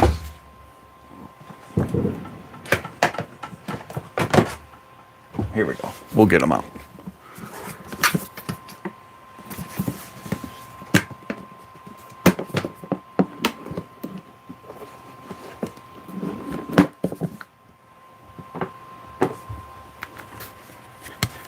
Just so you all can see the beautifulness of the Empyrean.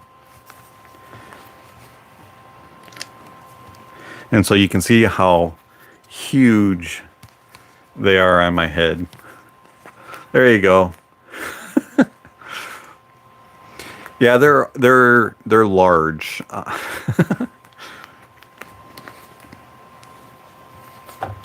Let's see. But yeah, with the Empyrean, I use the Mytek Liberty DAC, and I go single-ended. I am going to, when I get my THX amplifier from Mytek, I will run them balanced. I'll use them balanced. But they're actually so comfortable. If you ever have the opportunity to put an Empyrean on your head and just, it's like pillows. They're so soft, and even though they're bulky, they just disappear on your head. There's just something about this weird. I don't know how it works, but it just fits around any head size. And then the cups are just massive. What's the better audio player to use? PC, stream, Wi-Fi, or CD?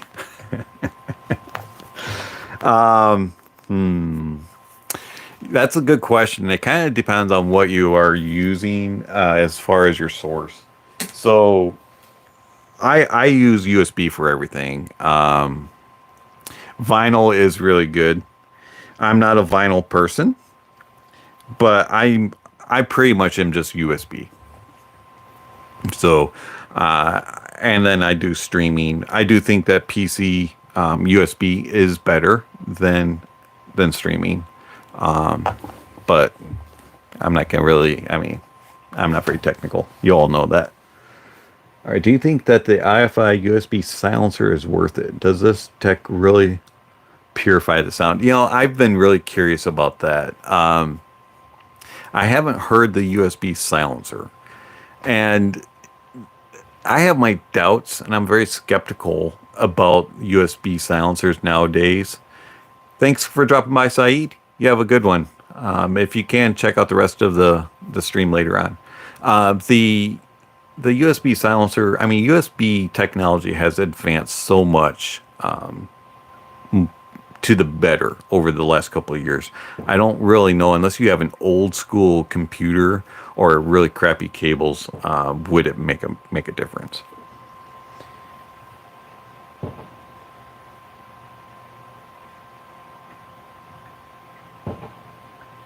Let's see here. All right, so Saeed, you like the Super Luxes? I agree. Should have changed the pads though. It's been 5 years owned it, and it's the right time to get those pads changed. Yeah, Brainwaves XLs are what you, if you get Super Lux, the Evos, which are the black ones back there up top, by the Honest Audiophile sign. If you get the Evos, if you get the 66Bs, if you get any of the ones that are the rounder shape, just like those, you want to put the Brainwaves XLs on, and depending on your preference, either I prefer the gel soft ones, and those are really good.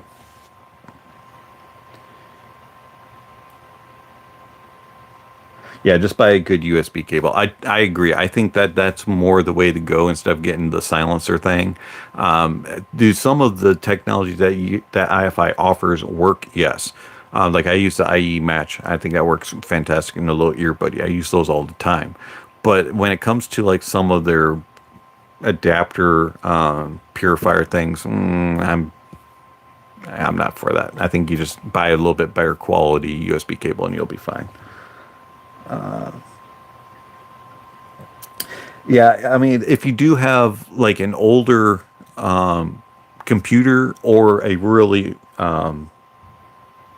get a live GPU back feed, you may have issues there, and that might work, but I don't experience that, so I don't have experience on that. Again, it's, I guess, try it if you want and see if you hear a difference, but honestly, I don't really think that it's going to cause much of a problem. Yeah, I keep them in the suitcase. The Empyreans do not stay out. So, I can't make fun of Stax guys putting covers over theirs. I put my Empyreans up every time.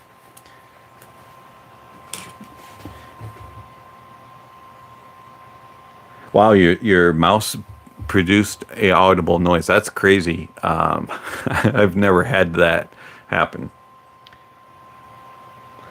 Yeah, the Brainwaves XL hybrids. I like the hybrids and the I think it's the hybrid gels, the real soft ones. Those things are like insanely comfy.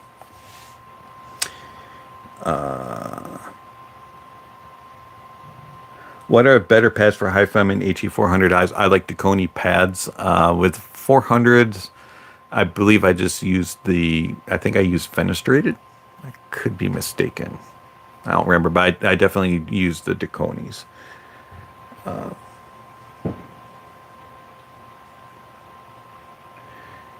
Yeah, probably, like if you have a gamer, like a high-powered PC, you might be able to use it as Josh mentions there, but I don't think it really matters. I mean, my PC, I don't know if you can see it on camera, is right here, and it's literally this big. It's not a very big box at all, so I really don't have that problem. You're welcome. A B1R. And also I don't remember the Deconi, which Deconi. You may want to just watch the review. I think I mentioned it. You recently got the Anandas. I can't seem to find any aftermarket pads. Do I know of any? No. Actually, I do not. The only place I know that you can get pads for the Ananda are through the HiFiMan store.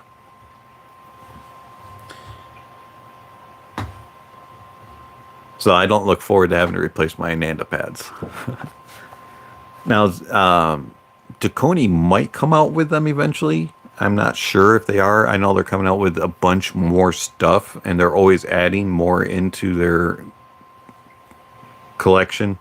So I'm kind of hoping that they put Anandas in there. But right now, the only pads that I know that you can get for them are through their HiFiMan store. Yeah, the Ananda is a fantastic value for what it offers, for the price tag. And the crazy thing is it started out as $1,000 headphone, and now it's down to $700, and it's a fantastic value. If you're looking for a good, solid planar headphones step up from the 400s and the Sundaras. Ananda's that good step if you're not willing to pay the price to go up into the Aria HE1000s and that range. Never any problems with Australia. Could be. I don't have any issues here either. The one thing that's interesting is getting back to IFI. They gave me that big, huge power station thing. It was like $600 to review. It's got like noise canceling and all this kind of stuff in it. And I was super skeptical about it. And I said, "There's no way I'm going to hear any differences." And when I did plug it in, I thought I heard a difference. Not sure, but there may or may not be, some credence to some of that stuff. But when you're, the $600 price range, you're like, is it placebo? Or am I really hearing it? Is it really making a difference? Or am I forgetting what it sounded like before I plugged it in? That type of thing. So, I mean, the differences are going to be very minuscule, if any, unless you have a super loud noise. What's the best budget IEM for electric guitars? Budget, I'm going to assume, is probably $40 or less. I would go Jade Audio EA1.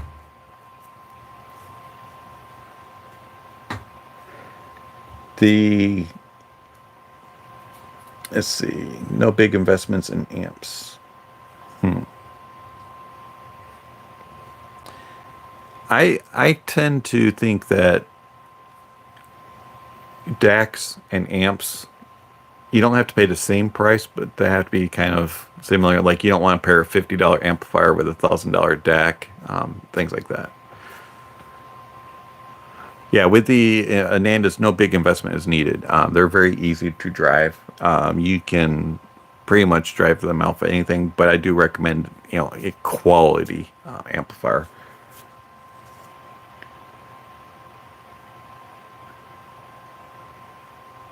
If you're able to get like a shit heresy or just Shelly Labs, Arish or Archel, things like that, you'll be fine. If you can get a 789, probably the new drop 1, that would probably be okay if you wanted to run them single-ended, things like that.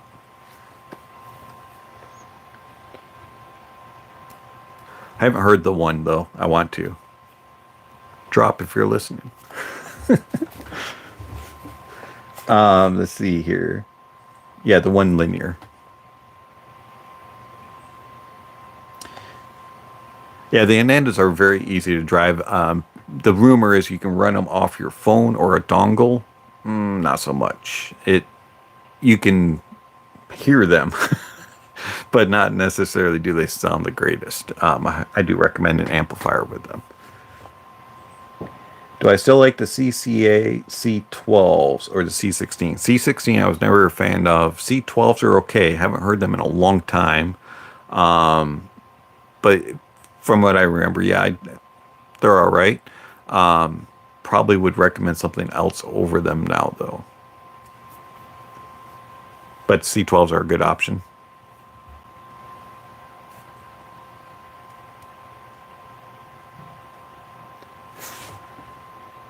Did I miss anything? I thought I missed something else. CKX? CKX is actually a really good IEM.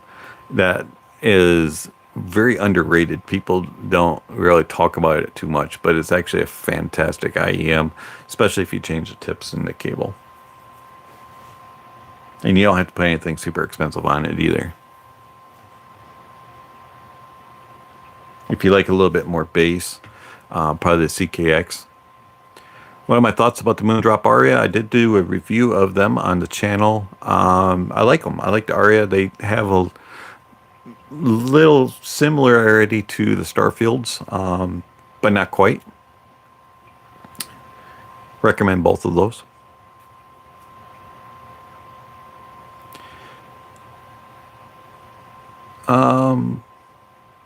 ZAX is not a bad option either if you're looking at the You're talking about for guitars there, Josh? Zendek's good first amp deck. Got one for my son for his PC setup. Yeah, the Zendek's amazing. I really enjoy that a whole lot, and for the price tag. Yeah, if you're looking for a first time setup and you want to be able to grow into everything and you need just enough power pretty much for the basics, Zendek all the way. Works well with IEMs and headphones. Just found your channel 20 minutes ago. I thought the KZ ES4s to listen to from my phone. There's a lot of background hissing though. I tried an Apple deck dongle and it didn't really help. What could you do? If you're using an iPhone, I will admit I'm not very familiar with iPhone stuff. I'm an Android guy. But you could get an IFI earbuddy. And it is literally that. It's called IFI earbuddy. And it's a little attenuator that might help get rid of your hiss for you on that. Yeah, I'm really starting to think that the Zen deck is probably the best value starting point if you want to do an all-in-one. It's got great sound. It does really good details and clarity. It has enough of the warmth and naturalism to it, and it has good power for pretty much anything, and it'll do balanced, good low DAC amp. Plus, if you're into doing all the MQA stuff. DT990, best gamer headphone. Son stole yours. Well, that's a bummer. You have two in the house now. You know, there's no complaints there. I mean, I love the DT990. It's a great headphone, and it is insane for gaming. I totally agree. If you have a good amplifier for it, it is the best soundstage and imaging for gaming and watching movies and stuff. It is spectacular. I wish this wasn't on loan. Now, this one's been modded to mini XLR, so it doesn't have the attached. Now, I don't know if Jesse's watching, but I want to buy those from you, man. Tiger 300R is a step up for gaming. I haven't heard those, but I've heard that they're really good, and would love to hear it and compare it to a 990. A lot of people say that Tiger 300s are just like a step above. Do you know of any real differences between 650s and 6XX? I don't believe there's a difference. Some people say there is, but I do not believe there is. Let's see. Still haven't tried the 300R. They were sold out so often. They are. They're like one of the harder headphones to get in that price point. Modded your 300R to 600 ohms. Wow. That's impressive. How'd you do that?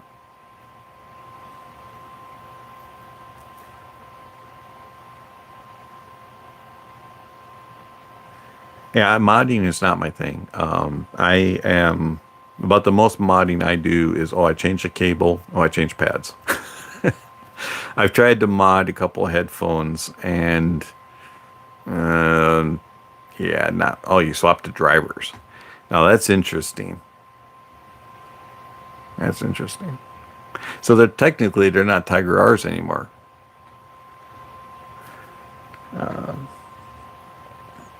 If they have different drivers. Let's see. Yeah, 600R. So what driver did you use? Is it the Fostex 1990 600 ohm or 990 600 ohm? What driver did you use? Do I miss YouTube at all? I actually do miss it a little bit, and the part that I miss it is what I'm doing right now. I miss talking with you all, communicating with you all, doing live streams, chatting, things like that. I don't miss the overall just stress of getting ready for doing a video, stress of preparing everything, responding to comments can be a little tedious at times, things like that. There's certain aspects of YouTube that I do miss, and this is it. I do greatly appreciate that. I do miss all of you for all the live streams, and there will be more live streams coming. I promise that. We will be doing them probably a couple times a month if schedule allows, maybe a little bit more. But reviews will not be. Reviews will only be written, and you can find them at thehonestaudiophile.com. You can sign up for it there if you want, or you can just follow along. But if you sign up, you'll get a notification on it. One Xmas special. Why do you want an Xmas special? Why do you want a Christmas special? You want me to tell you what to put on your wish list, or are you wanting something in particular done? I mean, I probably wouldn't dress up like Santa Claus.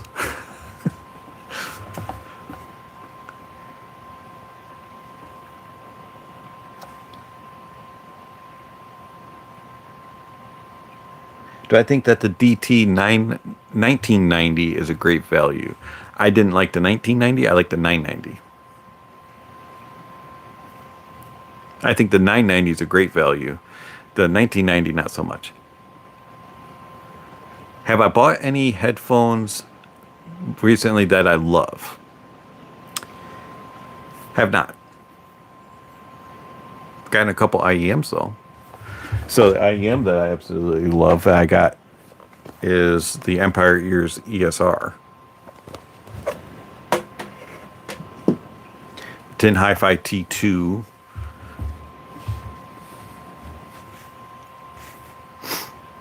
Have you listened to the 880 600 ohm? Yeah, I got one right back there. See the silver cups? Haven't been able to listen to them though. I don't have an amplifier to push them. Have I tried the AKG K361s? I have not. Somebody was supposed to send them to me for review, and then they backed out of it. How have I been? I've been really good, actually. Just got animation this week. Whoop. It just blipped out. We're good? Okay. I'm doing really good. Actually, just been finishing up a week of vacation. Went and visited with my father out in New York for a little bit this past week, and been enjoying life. It's been fun.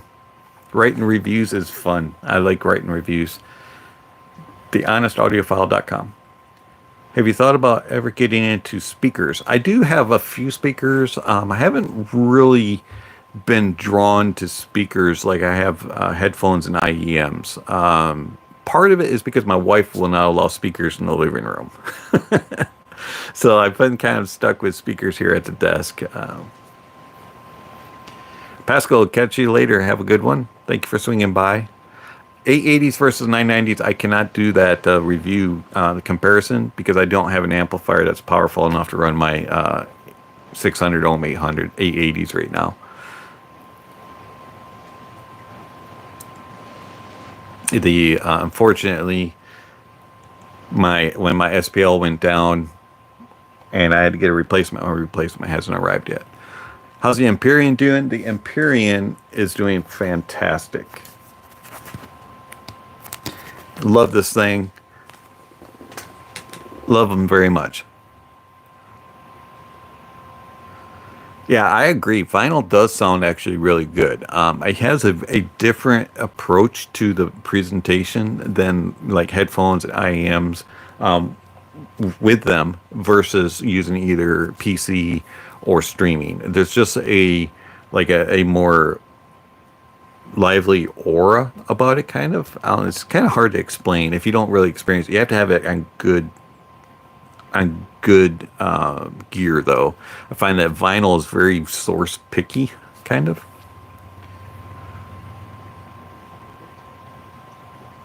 Yeah, Pascal, you need to tell us what drivers you use to do your mod to the 600R. Yeah, it sounds more lush and warm. It has a more like a euphoric type of presentation. I really like vinyl on speakers, truthfully, than on headphones and IEMs.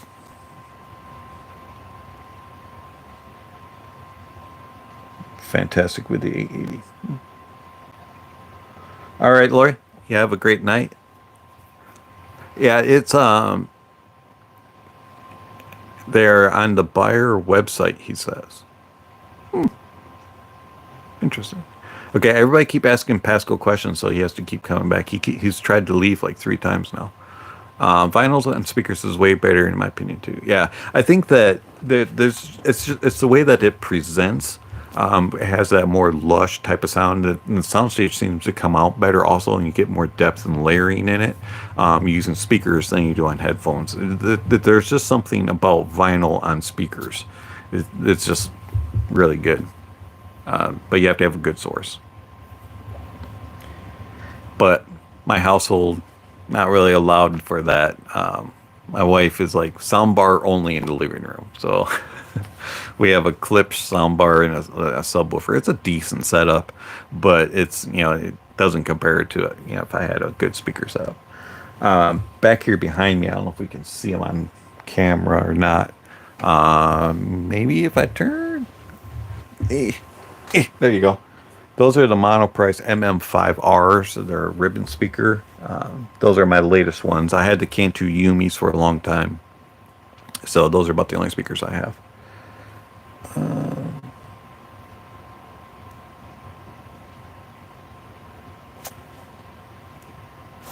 Let's see. I bought the Tin T2 finally and love them. Good. I'm glad you like them, Mike. With all that said, you listened to all the raving reviews on the T3, so I ordered them. After I tried them, I immediately returned them. Did you, I'm curious, what was the differences? Did you mention that? RP41PM is a great little speaker that goes on sale a lot for Klipsch. All right, thank you. I am curious about the differences between the T3 and the T2. Was it the treble on the T3 that bothered you?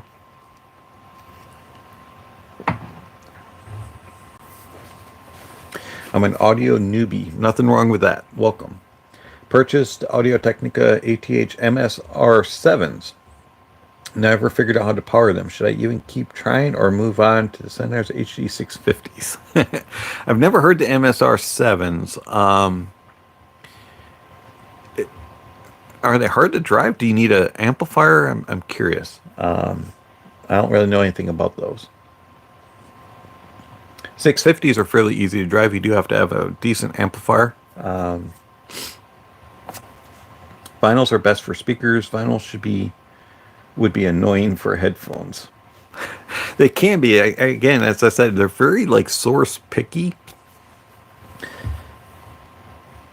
Oh, you meant the T4. Okay, I don't mind. I don't blame you for the T4. The T4 and the T2 are completely different. The T4 is very intense in its presentation, so I can get that for you.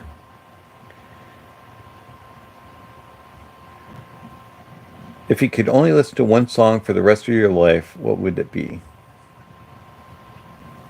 That's a really hard question. I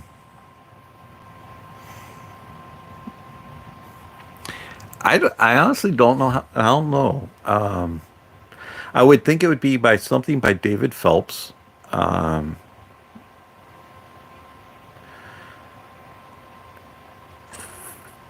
Yeah, that's all I can say, is it would probably be a David Phelps song.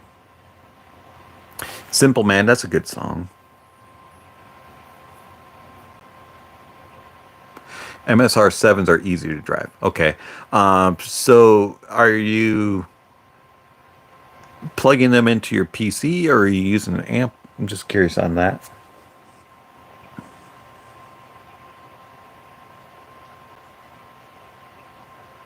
What music have I been into lately? I've actually been listening to a lot of classical music and a lot of choral music. I'm not exactly sure why, but it's just been kind of drawn to me. I came across this release by James Horner, it's called Pasto, something like that. That is before he passed away, it's this choral classical piece that he wrote, and it's really interesting. It just kind of like draws me in. It's just kind of like lush and flowy, and just kind of, it's good relaxation with the Empyreans. I like Pink Floyd. I listen to quite a bit of them, actually, to a lot of Pink Floyd, but I'm not, for some reason, Pink Floyd I can't sit and just relax to. It kind of makes me want to move around and do things. Whereas with like orchestral, classical music, choral music, kind of just is like my chill to. Also a lot of jazz.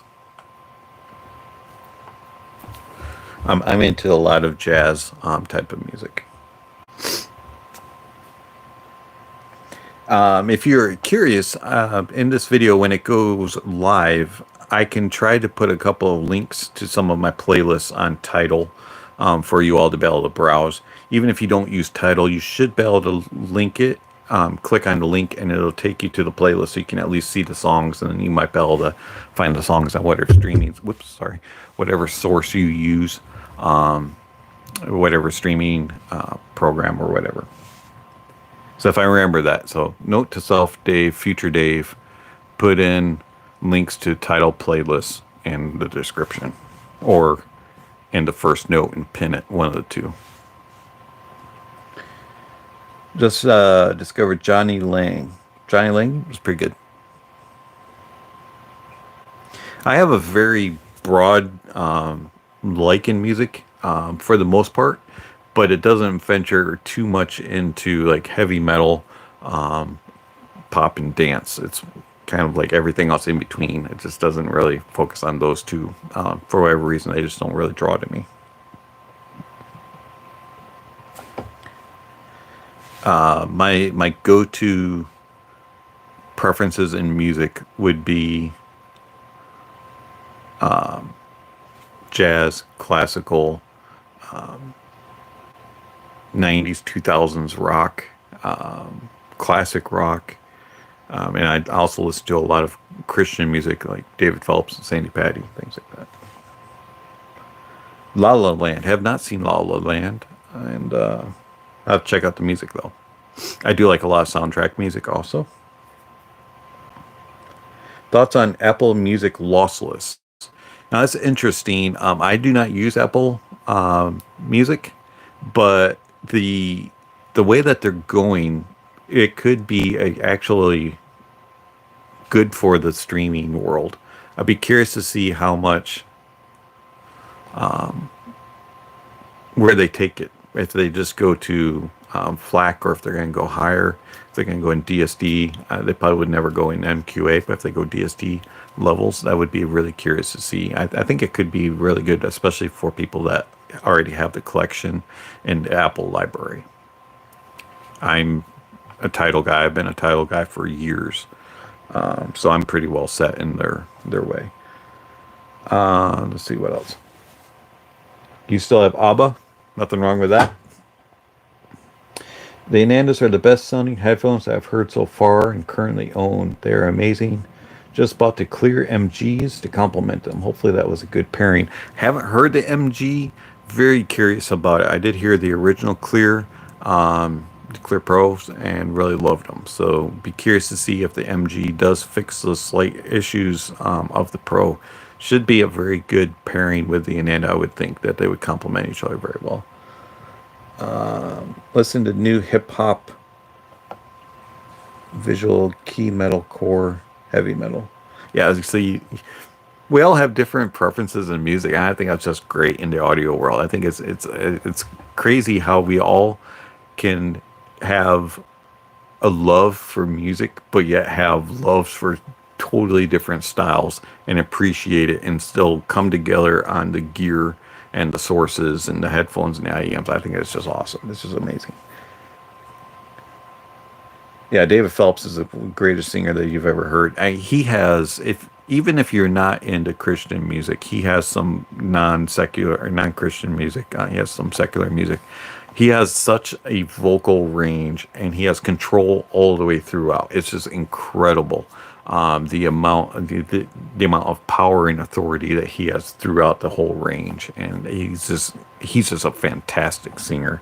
Highly recommend him if you are into vocal music. Check out David Phelps. Yes, totally agree. That music plays a big part in what gear that you use. It's kind of crazy how that, like, some people will be like, oh, you would love this amplifier or you would love this DAC. And then when you pair it with the music that you have, it just doesn't mesh out. And that's why synergy is such a big part. And synergy plays throughout the whole gamut of the audio experience. So starting with your music sources, all the way to your DAC, to your amp, to your headphone, or to your IEM, then to your settings that you have. All kinds of things play into part into the enjoyment factor and whether it is the gear for you. What's really popular artist that's overrated to you? A lot of them. I mean, I don't want to call anybody out, but Miley Cyrus is, and she's not really, I don't know. There's so many artists that are just overrated, and it just depends on what you're into. You can do country sometimes. That's good. I can do country sometimes. Before being an audiophile, I listened mostly to metal and rock. Then I explored classical, jazz, and acoustical country music once, and I became one. Yeah, it's crazy how, like, once you're kind of growing up, or you're not really into certain things, you're kind of stuck in your little genres. You have your favorite music, maybe your favorite radio station that you listen to in the car or whatever. And then when people start to, like, recommend stuff to you and you start to explore it, at first you're like the dog that's hearing something for the first time, or the dog that's hearing noises down the street and they're cocking their head, and you're like, do I like this? And as you more listen to it and you really start to understand it and looking for things and listening for things, all of a sudden your music preferences might change a little bit and your tendencies might lean a little differently. It's kind of cool how it works. Have I listened to Lisa? Lisa. Is there a last name? Or is it Lisa the only artist name? If Lisa's the only artist name, I probably haven't heard it.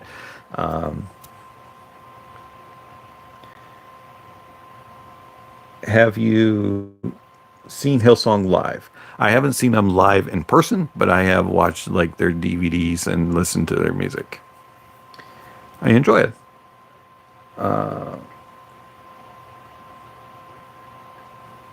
Best bass track, also James Blake, Limit to Your Love. Limit to Your Love. I can't recall that song off the top of my head. I have a pair of Blonde 03s that I really like the sound of. If I was to upgrade to something in the $200 to $300 range, that's a big boost. Would you recommend that has a similar but even better sound? $200 to $300. Well, I'll tell you what. Here you go. The Aderlot M5s would be a very solid option. I think you would enjoy. Keep touching my camera here. I do apologize. Aderlot M5s. I haven't done a review on them yet. She's a Japanese. Lisa is a Japanese singer, and that's her artist name. I don't recall that I've heard that. Kill Jill, definitely Test Extension. Yeah, that's true. Prince is overrated. He's got some songs that I like, but for the most part, it's kind of, yeah. Well, yeah, I can kind of see that. Now, David Bowie, I might have to argue with. I like David Bowie. So, I like David Bowie better than Prince. We'll put it that way.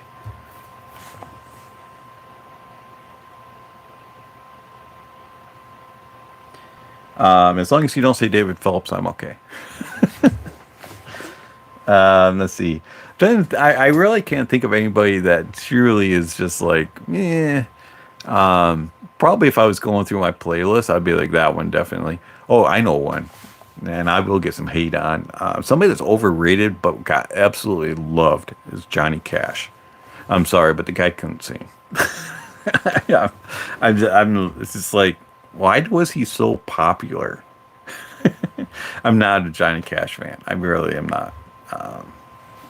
So there you go. There's my pick for that.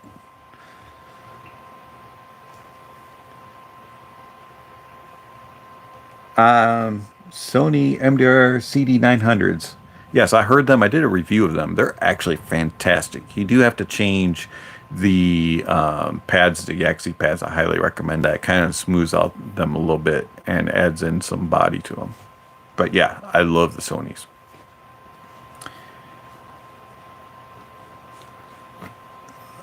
But yeah, the Johnny Cash thing. Come on, is there nobody else that agrees with me about Johnny Cash? Elvis was overrated a little bit. He had a few hits here and there, but he wasn't really that great of a singer either. I'll give you that. I think I'd rather listen to Elvis than Cash, though. I agree. Elvis does good Christmas music. That's true. That's true. He probably sounds good on vinyl. I've never heard him on vinyl. I should have, though. My grandmother was a huge Elvis fan. You know what? I probably did hear Elvis on vinyl back in the day. Oh, Lou Reed. Okay. If we're going to go that way, yeah, Lou Reed would be overrated too. That's a good point. See, there's too many of them to think about. I mean, there's just like so many.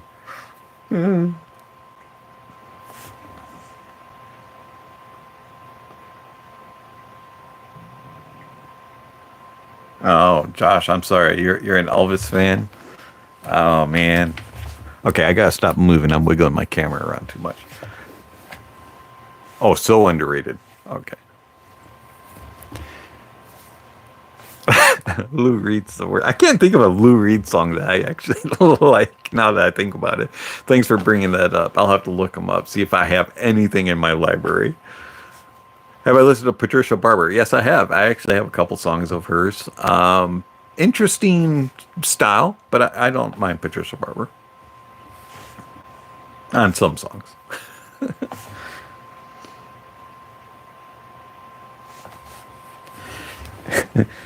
Artists are fun. I like seeing what people like and dislike. We should do this more often. Eagles are overrated, really. Saw Elvis at the Silverdome in Detroit. Well, that's cool. I mean, it was probably a fun thing to see back in the day. Or is that a no, you didn't like it?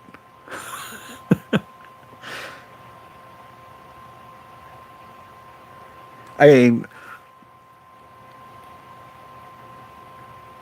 it couldn't have been that bad of a show. I mean, he sold out like everything. Best budget DAC player. Please suggest. Bob Marley's not bad. I actually like Bob Marley. Best DAC. Budget DAC. Budget DAC less than 100. I'd go IFI Zen DAC, and then I would go just Shelly Labs J2. And if you want one that's kind of balanced, that doesn't have 4.4, you could go Grace Design S-DAC balanced or Grace Design S-DAC. I still like all of those. What's my vocal test tracks? They would involve David Phelps.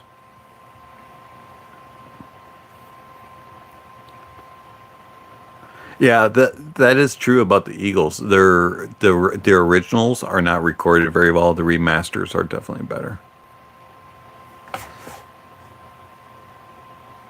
Recently found a Bob Marley metal Zippo lighter complete vinyl collection box set for $200. Cool. I mean, that is sealed. That's rare. You don't find too many of those. What do you run your vinyl on? I'm curious. What setup do you have? they're a member. Okay, so for the DACs, IFI Zen DAC, Gishelli Labs J2, or if you can find the Enog, they don't make them anymore, but if you can find an Enog, and then the Grace Design S DAC and the Grace Design S DAC Balanced. Sam Smith is pretty good. Who's my favorite female singer? That would be Sandy Patty. Talk about a set of lungs. That girl can, back in the day, she could really wail it. And then, what's her name? Ina Singh? I can't never remember how to pronounce her name. Is a jazz singer.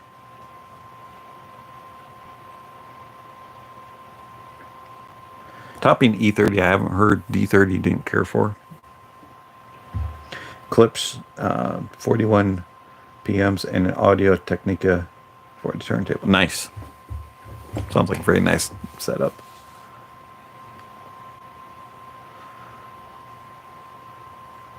Shipmodius is another one I want to hear. Haven't heard that yet. Sam Smith takes a little bit to grow on, but once you kind of get into like his style, he's very good. Has really nice vocal range also.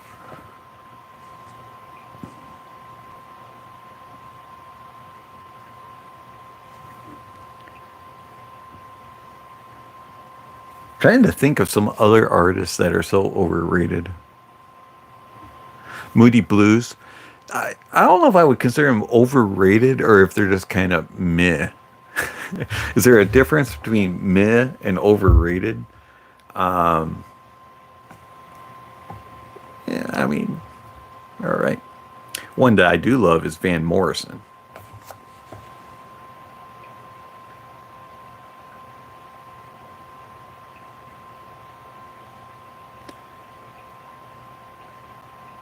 Seeing them in live, they seem like they'd be a fun gig to see live.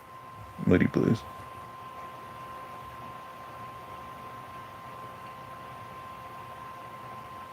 Huh. Interesting. Kiss.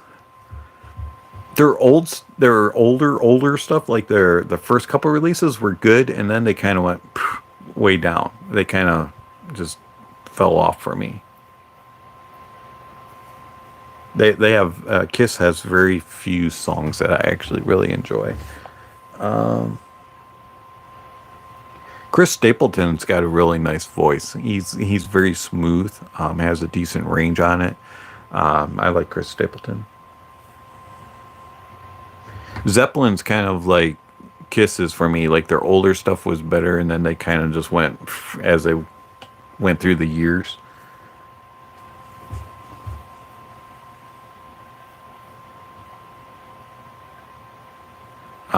Let's see, what's the name? AC/DC kind of did the started out really well, dipped, and then kind of came back. They're kind of one of those kind of.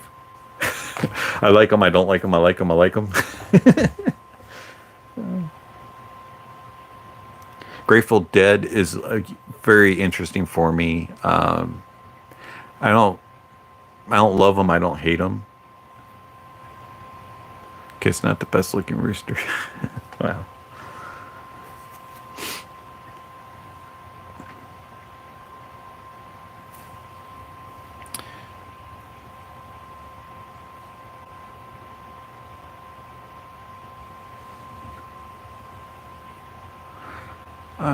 RHA S500s and Soundmagic E80Cs. I haven't heard the 80Cs. Something you had the LG phone, but the sound didn't satisfy me. So, which budget DAC is suitable to buy? Could you please suggest? I'm assuming you're talking about a V30, V40, something along those lines. Have you tried a dongle? Maybe changing out. I don't know if that plays with LG. I don't have an LG phone anymore. But you could get something like a dongle that would go with those, because both of those headphones are or IEMs are very excuse me, very easy to drive. So I would think a dongle, something like the ADV access port Lite or an X-Drive Spectre X or X Duo Link, something along those lines might be able to help you out a little bit. Rush is a hit or miss. Yeah, they're kind of like AC/DC for me. They're kind of like this. I like one release, don't like another one type of thing. But they have the loudest and coolest show I've ever been to. Your thoughts on CP145s on the Blondes? I actually haven't tried 145s on the Blonde. I use RHA dual densities on there. Billie Eilish and Beyonce.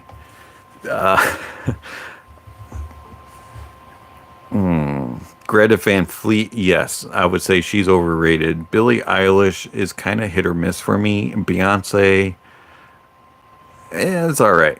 Mariah Carey, I love. Which dongle is better? Depends on your price point. Probably X Duo Link would be kind of the medium one in there.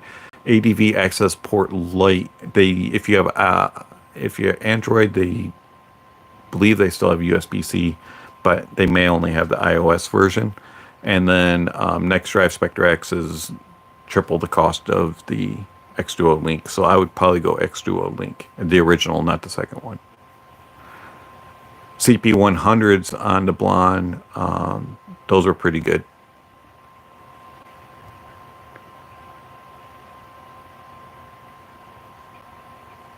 Yes, I agree. Music is what matters at the most, especially enjoyment, what you like or what you don't like. I am going to have to run here shortly, though. Probably about 10 more minutes or so.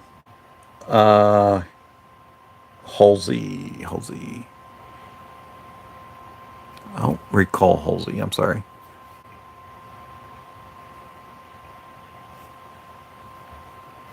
I'm trying to think.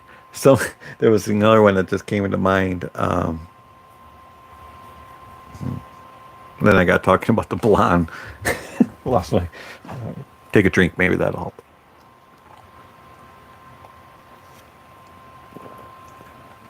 I need to get my playlist out. Let's see here. What we got?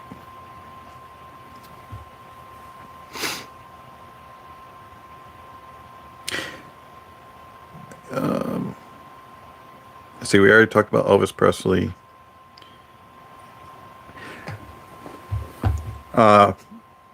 Some people might disagree with me, but I like Ozzy Osbourne. I don't have any real hate with him. About $400 to $500 IEM for guitar. Now, are you wanting it to be like a fun guitar sound, or do you want it to be more analytical listen? Because if you're looking for fun, like for metal, the Oravetti O400s are insane, and so are the ADV M51Ds. If you're looking for the more analytical type of sound, you could go for a Moondrop Blessing 2. You could also go for these that we're going to be doing a review of, the Aderlot M5s. Trying to think of another $300 to $400 one for guitar. That's a good question. There's a lot of good choices out there. You may want to go Blessing Dusk. I haven't heard it, but that may have a little bit more bass, a little less treble. That might sound a little bit better than regular Blessing for some. All right, getting back to music here. Let's see.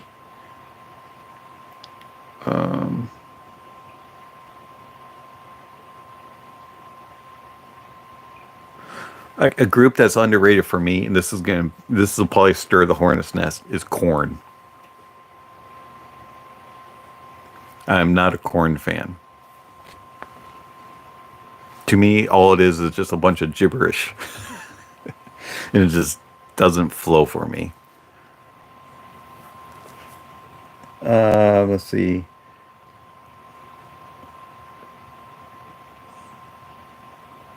And another one that I'm not a huge fan is Jeff Beck. I'm not a big fan of Beck. I'm not a Beck fan.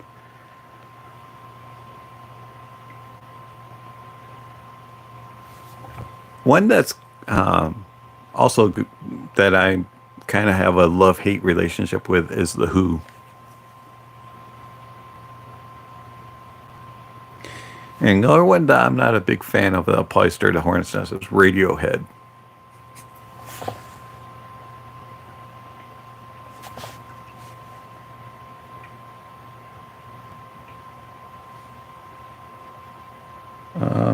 Let's see.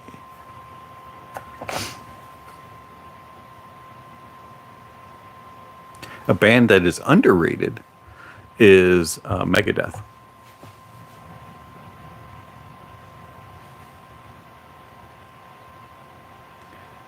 Let's see.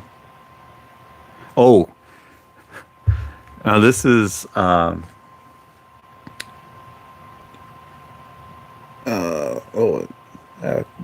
I hit it wrong. Hold on.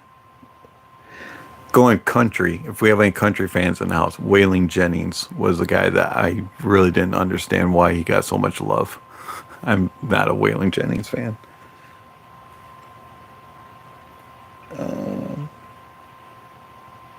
A band that I really do like is called the Pistol Annies. They're pretty good.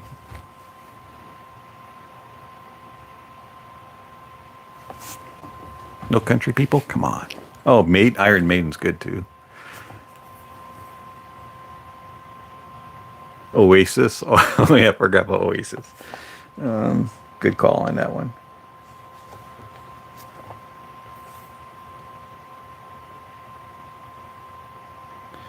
Let's see.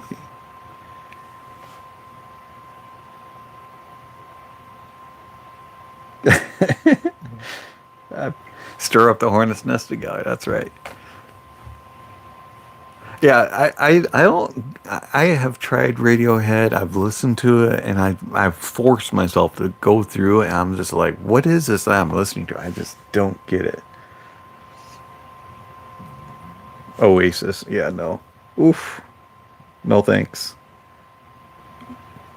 The Verve is another one that's overrated.